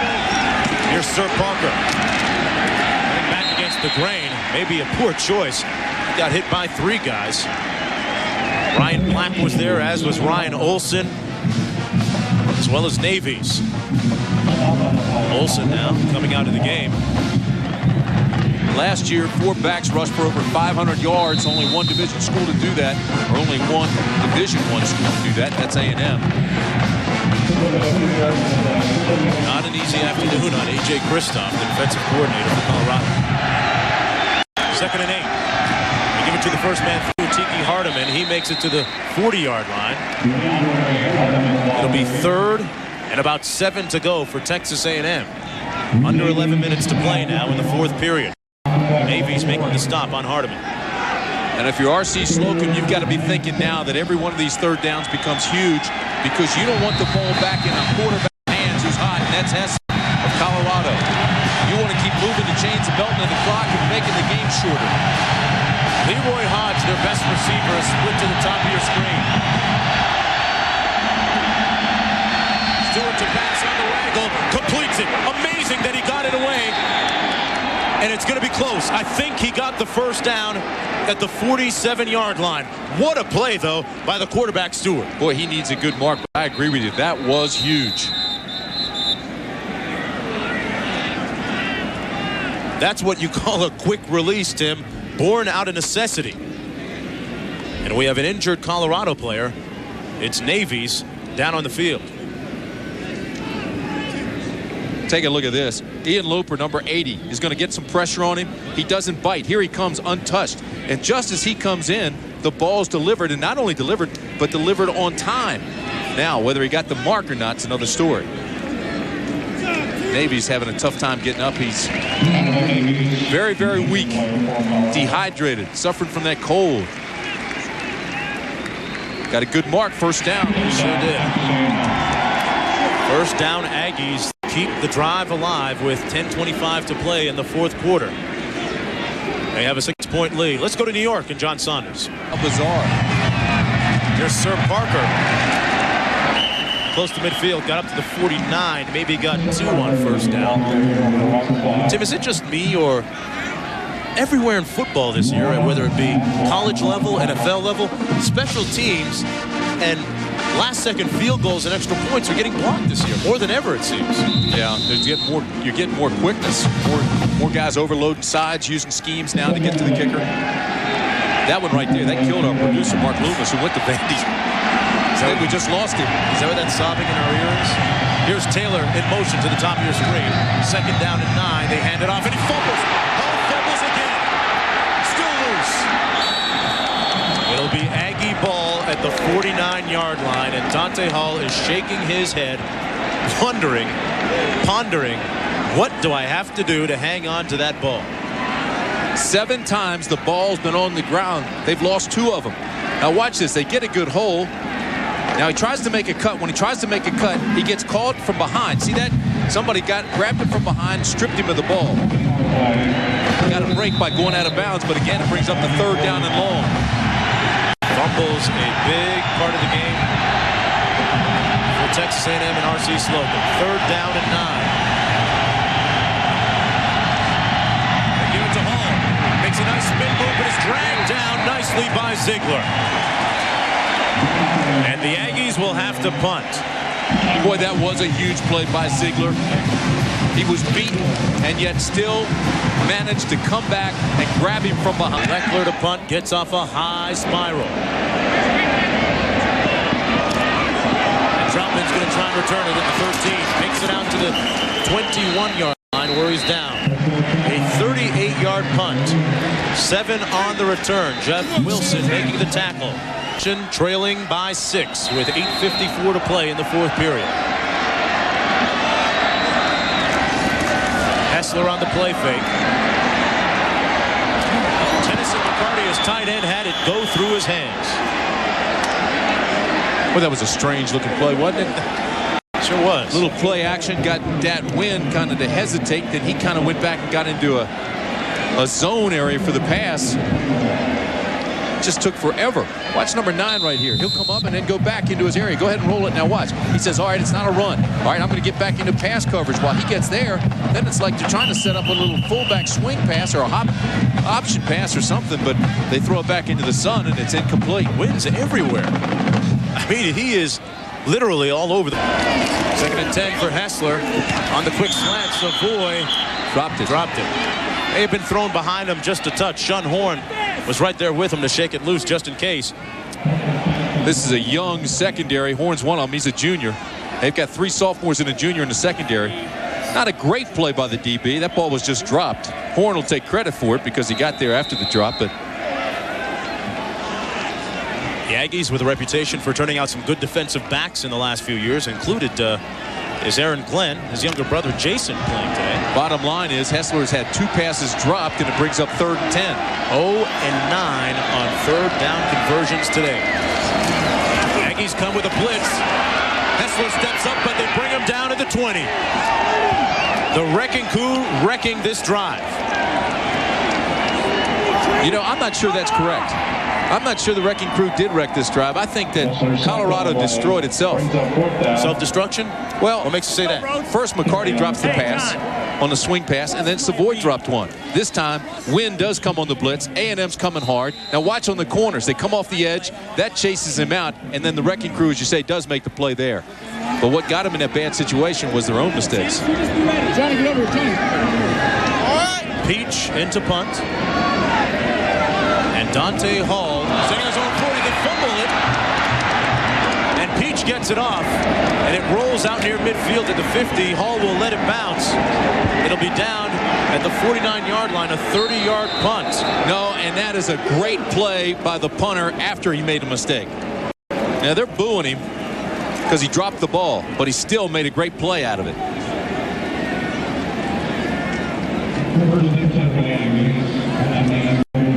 Watch this. He drops the snap and somehow still gets a 30-yard punt out of it and gets it across midfield. Peach and Dante Hall have had problems fumbling. Right, Lewis Johnson? The altitude, he thinks that the ball is a bit drier and that his guys are having trouble holding on to it. That surprised me, but if you think about it, with the 5,000-foot differential between Aggie Land and here in Boulder, it may make a little bit of sense as to why they're having trouble holding on to that ball. Wow, that's an interesting explanation. Ball drier. R.C. Slocum did a lot of investigating about the effects of altitude and made a lot of important phone calls before making the trip here to Boulder, Colorado. Sir Parker, the deep back out of the eye. The bootleg, complete to Spiller. Still in bounds. Derek Spiller has an Aggie first down, and he's marked out of bounds at the 26-yard line. Sutter finally pushed him out. But that's a guy, Tim, they've been trying to spring loose all afternoon. That time, Spiller picked up 21. Yeah, we said coming into the ball game, the coaches told us Derek Spiller was going to be one of their primary receivers today. They like him a lot because he's so big and because he has great agility for that size. Here the play is sold nicely by McCown. Then once he gets it out, now watch this. This guy is 255 pounds, almost 260 pounds. Breaks the tackle by Black, keeps his feet, stays in bounds, almost stayed in bounds again. Of course, dragged out there. 7:05 to play in the 4th period. This is Sir Parker. Parker's forward progress taking him to the 23-yard line. And Tim, you have to be impressed with the way that R.C. Slocum has managed those backs. Parker, Hall, Hardiman, and Broyles. As you mentioned earlier at the top of the broadcast, you have fresh legs in the 4th quarter with 6:45 to play. It's going to help you. And he knows this is the ball game right here. 6.5 minutes to play. You're up by 6. You need at least a field goal, hopefully a touchdown, and more importantly, take that clock down where it damages Colorado big time. Doing a good job on the ground. 244 yards so far. Play fake and a waggle. McCown tackled back at the 25-yard line. Didn't have a man open downfield. Loper making the stop. Well, Campbell was short. Spiller was long. He was looking for Spiller again. This time, he didn't sell him as much on the play action and the motion away. A.J. Kristoff, the defensive coordinator, working hard here, trying to give them different looks. He's come with a couple different blitz packages. One thing he needs to do is maintain that perimeter, keep that containment on Parker and Hall, keep them in the middle. Let his linebackers, Phillips and Southward, do the work in there. 3rd down and 9. Neuheisel's defense needs a stop here. Royals and Parker out of the eye. It's Parker short of the 1st down, but they do run it into the middle of the field at the 22-yard line, and Kyle Bryant has a strong leg. That's what we're talking about. A.J. Kristoff that time took Southward and put him on the end. So they're working on containment, forcing things back in the middle where their linebackers and safeties can come up. He's actually using a funnel-type defense, trying to get it back into the safeties and linebackers. Cheating that safety up. Kyle Bryant attempting a field goal from 37 yards out. He's 3 of 3. A perfect 3 of 3. And the 9 was over, the one he missed was over 50 yards, and he hit the upright. This one coming from 37 yards out. And he missed it. Wide left. And the Doors back in control. Could be costly. Here's Troutman on the toss. Troutman stuffed up by Driver at the 22-yard line. I can't say enough about the A&M linebackers, Driver and Wynn. Those two guys have been running all over this field. They have been relentless. No fatigue at all being shown by those guys. Now, Driver will come out. Coriat will go back in. Back to that field goal, though, Tim. Hessler's numbers on the day. Runs it himself. Gets a block from his tailback, Troutman. Hessler brought down to the 40 and a Buffalo 1st down. Horn making the stop for A&M. That's a gain of 18. Wynn cut off by the back. As you mentioned, got a great block downfield. Watch Hessler now. He drops and there's nobody open. It's a zone by A&M, but all the seams are shut down. Wynn gets cut off by Troutman here and moves the chains. He has shown a lot of moxie today in the pocket and when he's had to scramble out of the pocket. If I'm on defense now, I'm looking for number 80, Phil Savoy, to locate him. 1st and 10, Savoy. Split to the bottom, they toss it, and this one is blown up like TNT. At the 33-yard line, Warwick Holdman, number 43, the 6'2", 234-pound junior making the tackle. It's funny, when we asked the coaches about Holdman earlier in the week, R.C. Slocum says, well, the only thing I can say about Holdman is he's a big play linebacker. He's 2nd in tackles a year ago, and he's quiet, and all of a sudden he'll come up with a big play. Well, there he just made one. One that makes it 2nd down and 16 now, Tim, for Colorado. 3 wide receiver set. Hessler's going to pass. On the slant, incomplete, and almost picked off by Shun Horn. Horn had a better opportunity in the pass than did Savoy. And it's 3rd down and long for Colorado. There, he was looking for Savoy and locked on him. Never went to his 2nd and 3rd receiver. And he was covered all the way. They had Horn over top of him. You had Jennings, the safety, behind him. There was absolutely nowhere to throw. That was a bad decision by Hessler. 3rd and 16. 3:37 to play in the 4th quarter. The clock now the enemy of the Buffaloes. Colorado 0 for 10 on 3rd down conversions today.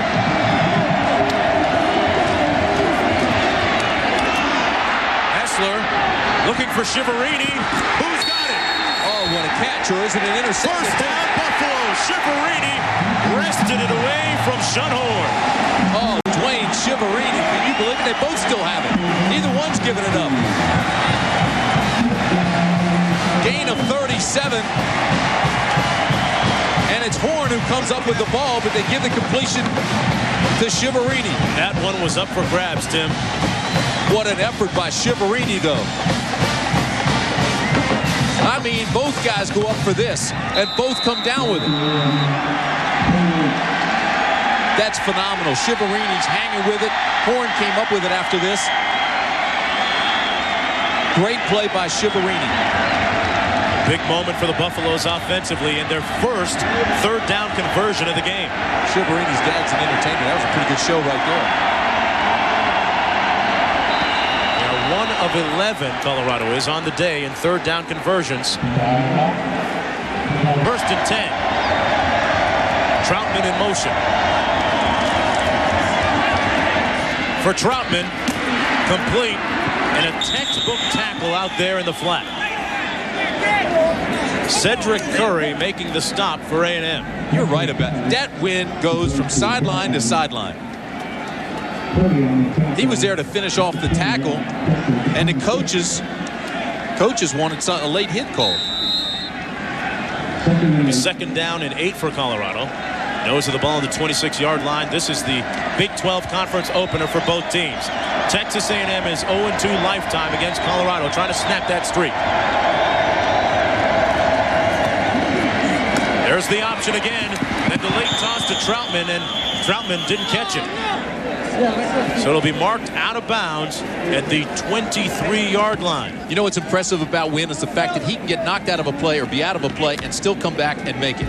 Watch this. He's coming on the blitz. Doesn't get there. All of a sudden he takes a pursuit angle. The quarterback cuts it up, and there he is. Forces the pitch out of bounds. He just continues to go after the ball carrier. And he is sucking wind, Tim.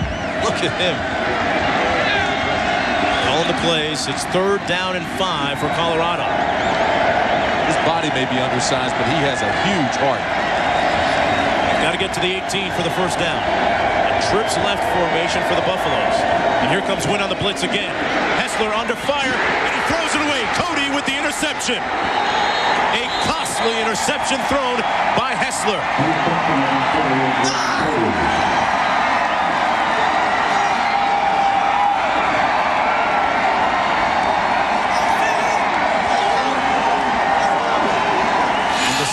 Here is deafening, except for the A&M fans.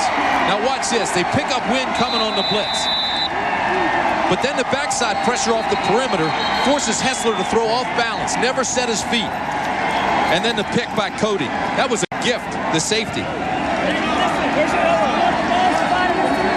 And look at the quarterback, Hessler. Dejected. Hessler was not set when he threw the ball. He felt the blitz coming. That's Dat Wynn that's down. Total exhaustion, I think, is part of the problem. But they were so concerned about Dat Wynn coming, they came off the corner with the blitz, and Hessler never set his feet and threw off balance. There's a look at Wynn now up on one knee. And up, but then watch the top right of your screen. Here comes off the perimeter. Watch his feet. He's almost split. Couldn't drive off his back leg through a core pass. And there's Cody, 48, just sitting back there free in his zone, man free, and it was a gift. And as we just told you, Texas A&M does not have any timeouts remaining. Pardon me, Colorado doesn't have any timeouts remaining. A&M with 2. Colorado cannot stop the clock. Hardeman on the carry. Smart out at ABC, Christy Alley-Star for the Buffaloes. Tiki Hardeman runs it up the middle, down to the 20-yard line. It'll be third down, about 5 to go for Texas A&M. Olsen making the stop, and for Texas A&M, Tim, they came here today. We said at the top, R.C. Slocum's team wanted to find out just how good they are. You know, this is a man right here, R.C. Slocum, that's been up with the winningest coaches in Division I. He's got a great program. He's getting it back to where it was. Did a lot of research coming in here. He's 0-2 against Colorado. He talked to doctors, PhDs and MDs, about the altitude, about how to handle it, the best way to approach it. He kept his kids loose. He said, don't come in, don't be tight. This is a big third down here. You don't want to give it back to Colorado. 3rd and 5. They give it through to the first man into the hole. It's Hardeman, brought down by Billy Mau. That'll take it running under a minute. Down to 45 seconds. And there's an injured, and I say injured, Colorado player down in the field. It's Mau. And they stop the clock with 41 seconds to play.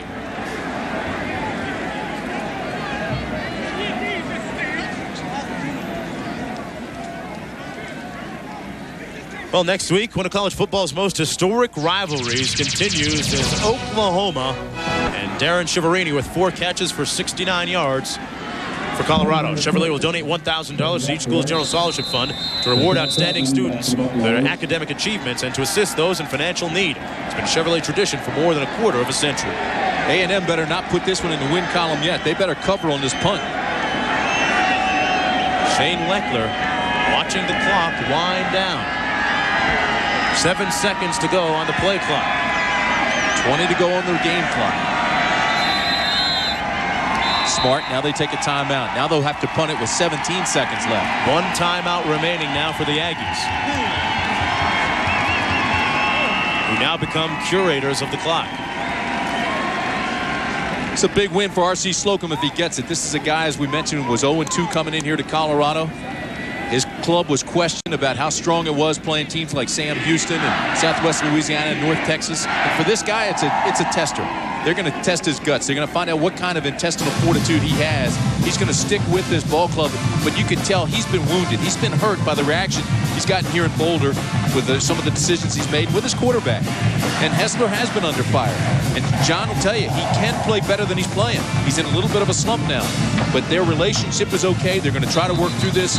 But right now, you can tell they're both very, very hurt with the situation. Should they not come back, Colorado would fall to 2-2 overall. Their previous loss was to Michigan. So Leckler is going to punt this one away. They come after it, Colorado does, and Leckler airmails this one, driving Troutman back to the 17-yard line. Man, anything in the air that long should have a movie on it. 61 yards in all. When they needed a big-time punt, they got it on special teams from Leckler. Troutman felt like he had absolutely no chance to return it. He was off balance and the coverage was there, so he dropped to the ground immediately to give Hessler at least 9 seconds to throw one of those passes where he hopes for a tip. Tim, that punt was as big as any play in the game so far to get them back that deep. Because with Colorado, we all know they can accomplish that miracle finish. That was a 61-yard punt. Hessler and the Buffaloes with 9 seconds to go, and presumably a last gasp effort right here with no timeouts remaining. A&M has a timeout and takes one here. Texas A&M using its last timeout. Next week for R.C. Slocum, his team will take on Iowa State at home at Kyle Field.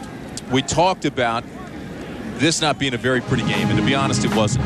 A&M put the ball on the ground way too many times, put it on the ground 7 times, lost a couple of them. And it's one of those games that you look at and you feel like you can improve, but then you made the point that, hey, listen, they'll take it gladly, and they will take the win, because this has been an easy schedule so far.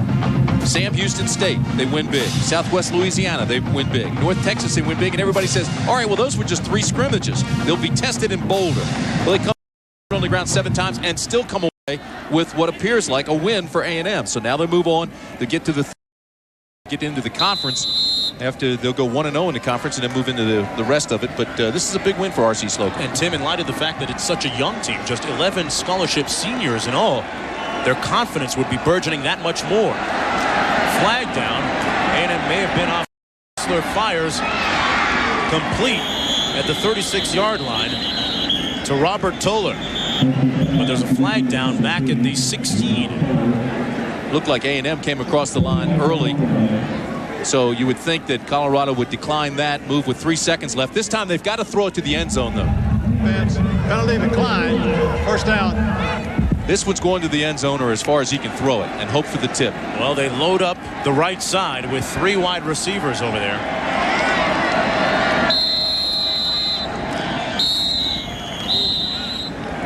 I don't understand that. He stopped the clock with 1 second left.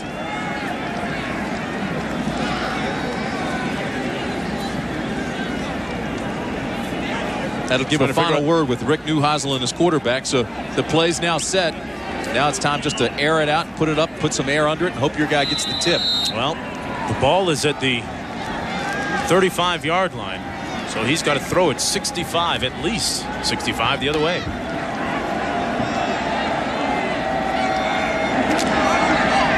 Where's court?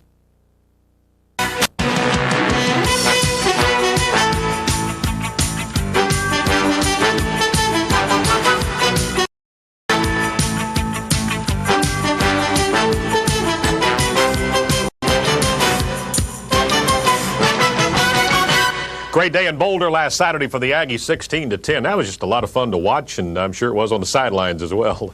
Dave, I said last week we had good practices during the week. I was really pleased with the way our team prepared for this game. We went on the trip, had beautiful weather up there. It was warm, extremely warm on game day. It was in the 80s, but our players really did a great job. We flew into Denver, bussed over to Boulder, worked out Friday afternoon, and went into the hotel. And you can kind of tell a team by the way they go about their business around the hotel, in our meetings, everybody on time, everything. And they were ready to play, and I thought gave great effort in the ball game. We had some mistakes, as you always do, really. Sometimes you have more than others, but you always have some things that don't go your way. But I was so pleased with the way they hung together and the effort that they gave us. The confidence aspect of this win, what did that do for your team? I think it helped our team. I think our team had some confidence going into the ball game, and certainly coming out of the game where other people maybe had a chance now to recognize some of the confidence, I think that helped them. But going on the road, winning your first conference game against an opponent like Colorado, I think is good for your confidence. And great athletes on both sides of the ball for Colorado to go up against the Aggies. They're a talented football team, and I think someone said that was only the 5th loss that they've had there in the last 10 years or something like that. So it's a fun day for us, and I was really pleased. We had a great turnout, our fans up here. We had a bunch of fans, and they were into the game, and we had a great time coming off the field, the players there, and the coaches too had a good time just enjoying that victory with our fans. 16-10 again, the final highlights coming up in a moment, then Coach will come back and talk about the Colorado game. Let's pause for a few words. The Aggie Sports Connection is brought to you by GTE, the official telecommunications provider to the Big 12 Conference and Texas A&M. Also by the Association of Former Students, and by Gatorade.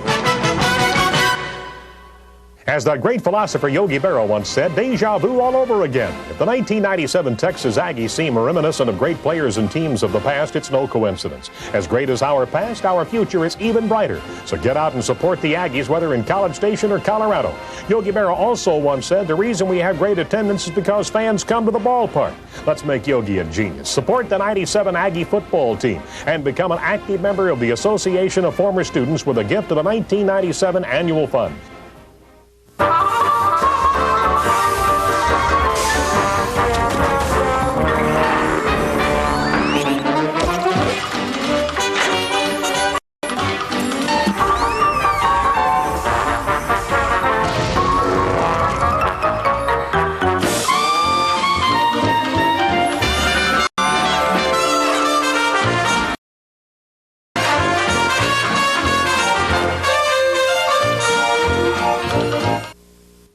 Fancy business school to learn what I can tell you right here. Lesson 1, the less you spend, the more you keep. Lesson 2, stay at Motel 6.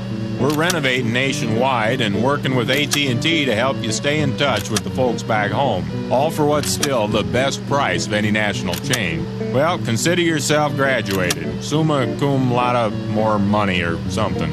I'm Professor Tom Bodette, and we'll leave the light on for you.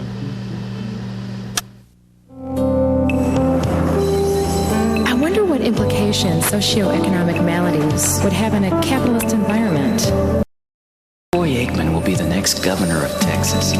Get ready for NFL Total Access. This week, Millen's matchup breaks down the Redskins and Cowboys. And get wired in with Dallas quarterback Troy Aikman. I wonder if the Jets can win the Super Bowl. NFL Total Access. Today on Fox Sports Southwest. Followed by Hardcore Football.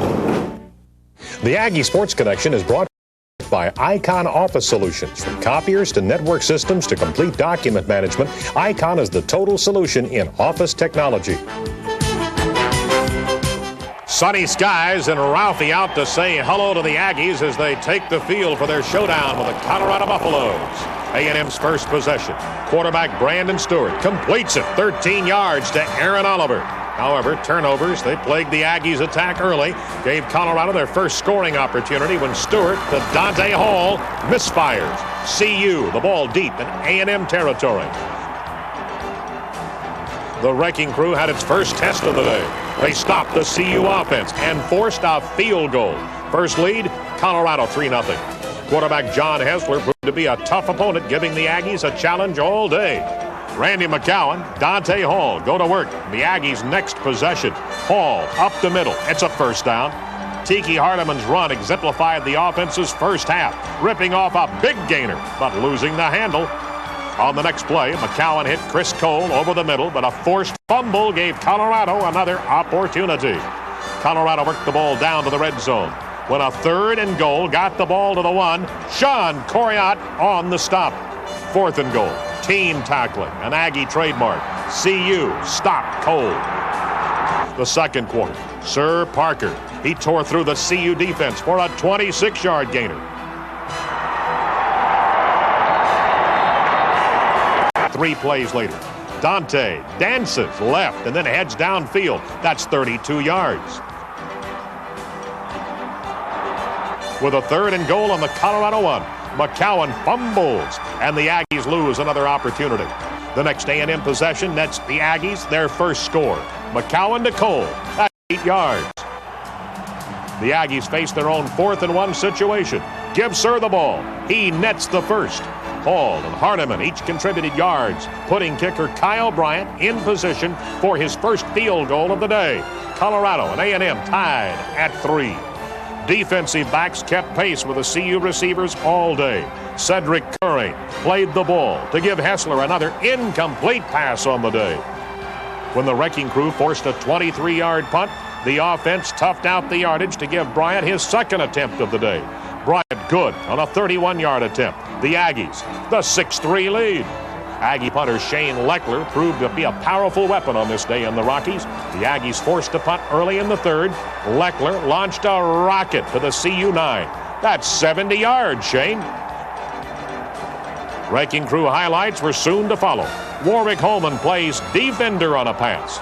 Next play, Troutman hit. Troutman fumbles. Philip Myers gets the ball. It's Texas A&M. Mark Royals bulls his way to the 1.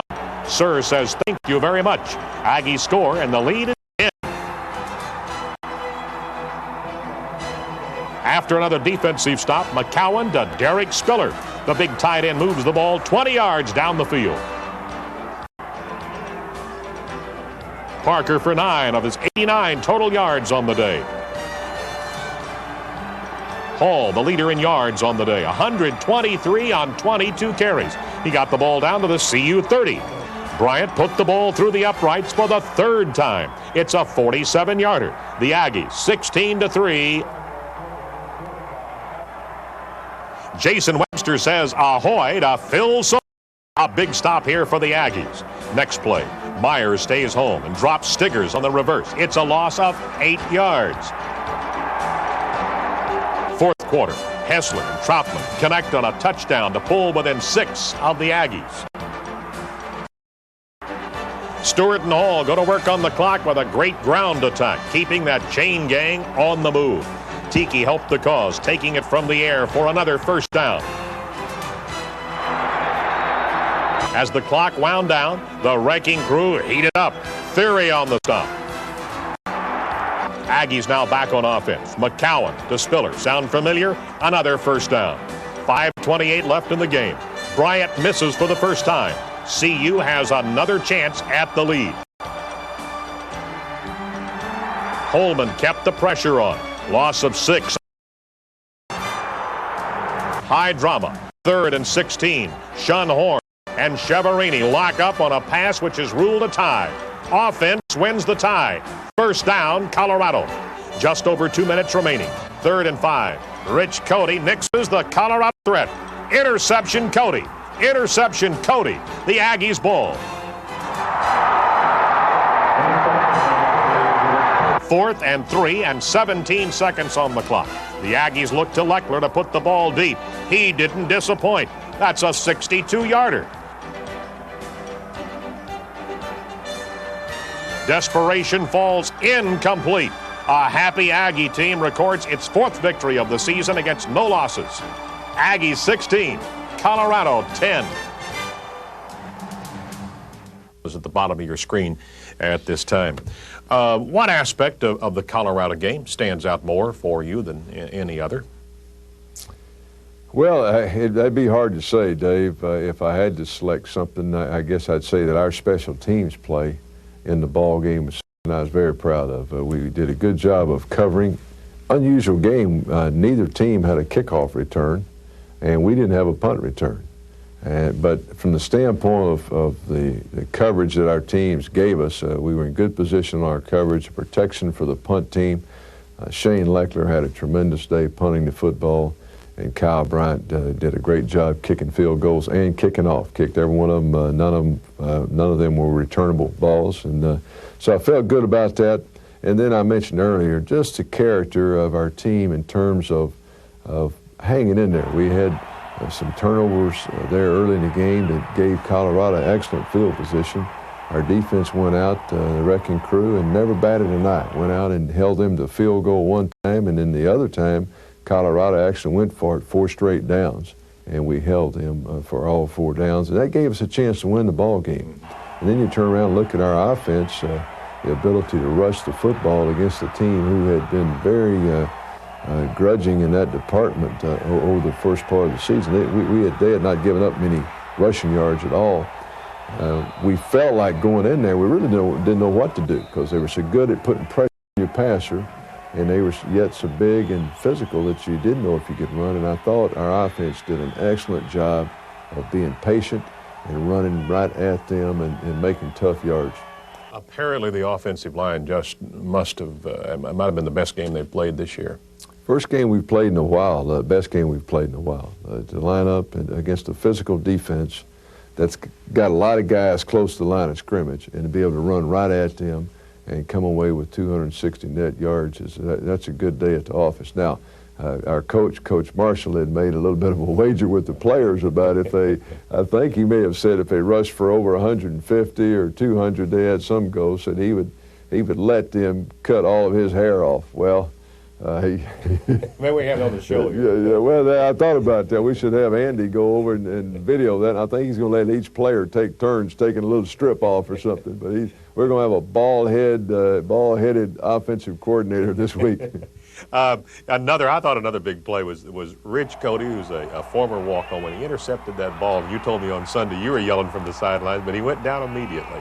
I thought he showed a lot of poise and a lot of game awareness. Rich is a young man who started 2 years ago, was pressed into service up there as a youngster, came back and played, and I thought it was very fitting that he intercepted that ball to end the game the other day and preserve the victory. And I was glad he got on the ground. 16-10 again, the final, the Aggies over Colorado. By the way, Shane Leckler is now #1 in the nation in punting, and Kyle Bryant's #1 in the nation in field goals per game. So that says a lot about both those guys. It does. They're good. We're back in just a moment. Well, I mean, we're not going to get, our heads are not going to get too big. We know we got to keep playing, and that now people are going to be trying to, ride us as the top dog in the north or south, whatever.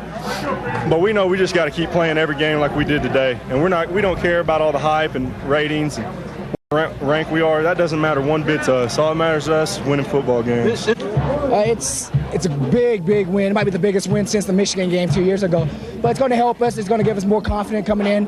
We're not going to take anybody lightly. We're going to have Iowa State. They're a real good team. They have a little ups and downs this year, but they're going to come in. They're going to be. You have to prepare for them. They'll be ready for us. Morning. Something very dear to your heart, which is the Sterling C. Evans Library. There's going to be a fun run, and you're going to take part, huh? Dave, I've done this now I think I've done it for 5 years because this is the 5th annual library fun run. And what we do on Saturday morning, and really every year the crowd's gotten larger and had a big crowd last year, but I got a lot of people here in town for the ball game as well as a lot of the local residents come out. And this year we're going to gather up at the Ocean Drilling Building, which is across the road from Kyle Field, going down the new whatever that road is there, back by where the new basketball coliseum is. Down that road, you can't miss it. But we're going to meet there at 8 o'clock. And it's really, it raises some money for the library, but I think as much as anything, it draws attention to the library and to the various projects that we have. When you talk about the library, it's something on this campus that is a focal point for any great university. It's something that's used extensively by the faculty as well as by the students. And so I'm always excited to go out there. They one of those races. I have finished a few, but there's some people out there can really run, come to this thing. But they also have, for those that don't run, they have a 5K run, and also they've got a 1 mile fitness walk. So whatever your level of fitness is, we'd enjoy you coming out and joining us for the Friends of the Sterling Library Fun Run Saturday morning. And that will get underway at 8 o'clock. They will take late registrations.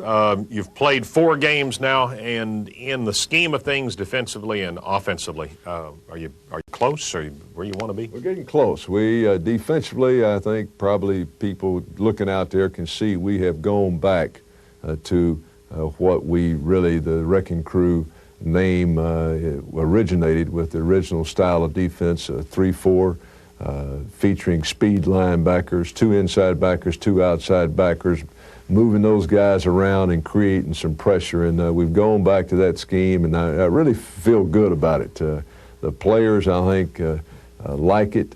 We're chasing the football, we're playing with enthusiasm, we're making big plays, and it looks more like us to me. And then offensively, I've said all along, I feel really good about what we're doing. We'd like to complete some more passes and be more efficient in our passing game, but we are getting to where we can run and getting back to where we're hard-nosed and can run the football, and I think the passing part of it will come. You know, when somebody asks me, and I've told you this, and you've told me this more than I've told you, the attitude of your players. Attitude, I guess anything you do in life is a key component, and I feel good about the attitude. We've got some good guys on this football team. All right, we're going to continue in a moment as we look ahead to Iowa State. This forever is that you better be ready to play any weekend you go out there. Well, we've got a big challenge this week, Dave. We're coming off an emotional win, tough road game. Our fans were there and into it, and the players were into it. And it's a real challenge to come back now. We're playing a team this week that's 0-5. And there would be an assumption on a lot of people's parts. You can just circle this game, and they won't even be concerned about it. But from a coach's standpoint and a player's standpoint, that would be a terrible, terrible mistake to make. And you point out every week, this team, first of all, has got a great tailback. He was hurt early in the year, and he's back now, and very dangerous. But you look this past weekend, and you got Louisiana Tech beating University of California at Berkeley. You've got a team like University of Alabama losing to Kentucky. And then you've got Team Virginia Tech, who has been in the Alliance Bowl the last 2 years, undefeated going into last weekend, and they lose to Miami of Ohio. So once more, it's pointed out dramatically that anybody on a given weekend can beat anyone else, and it's very important this week that all of us, and I hope our fans, because our players become a product of the environment, and I hope our fans and everyone pays attention. We got one game this week, it's against Iowa State, and it'll be a good one, and we hope everyone's here to watch it. We should have a bunch of people here come watch the Aggies play. You wanted to give a phone number before we left? Well, on the Library Fun Run, I hope you'll come Saturday morning, come early for that. And if you have any questions, additional questions about this, contact Charlene Clark at 862-4233, and she'll tell you all about the Fun Run. All right, we'll see you next week. Here's our music video. I come in last night about 10:30. That baby of mine wouldn't let me in. So move it on over. Rock it on over.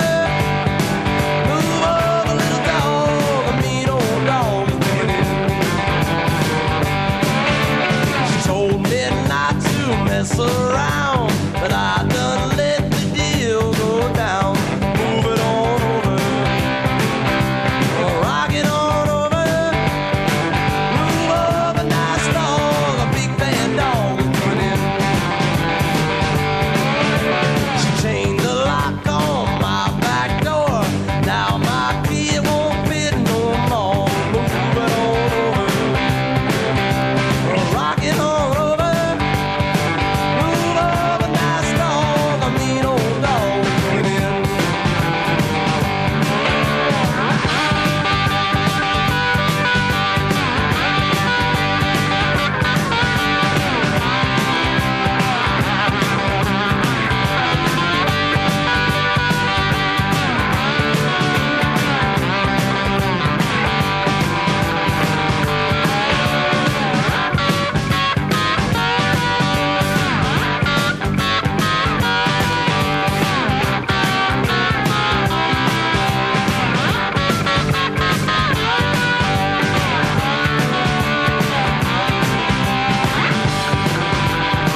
Somebody scratching fleas. Move it on over. Slide it on over. Move over, nice dog. A neat old dog moving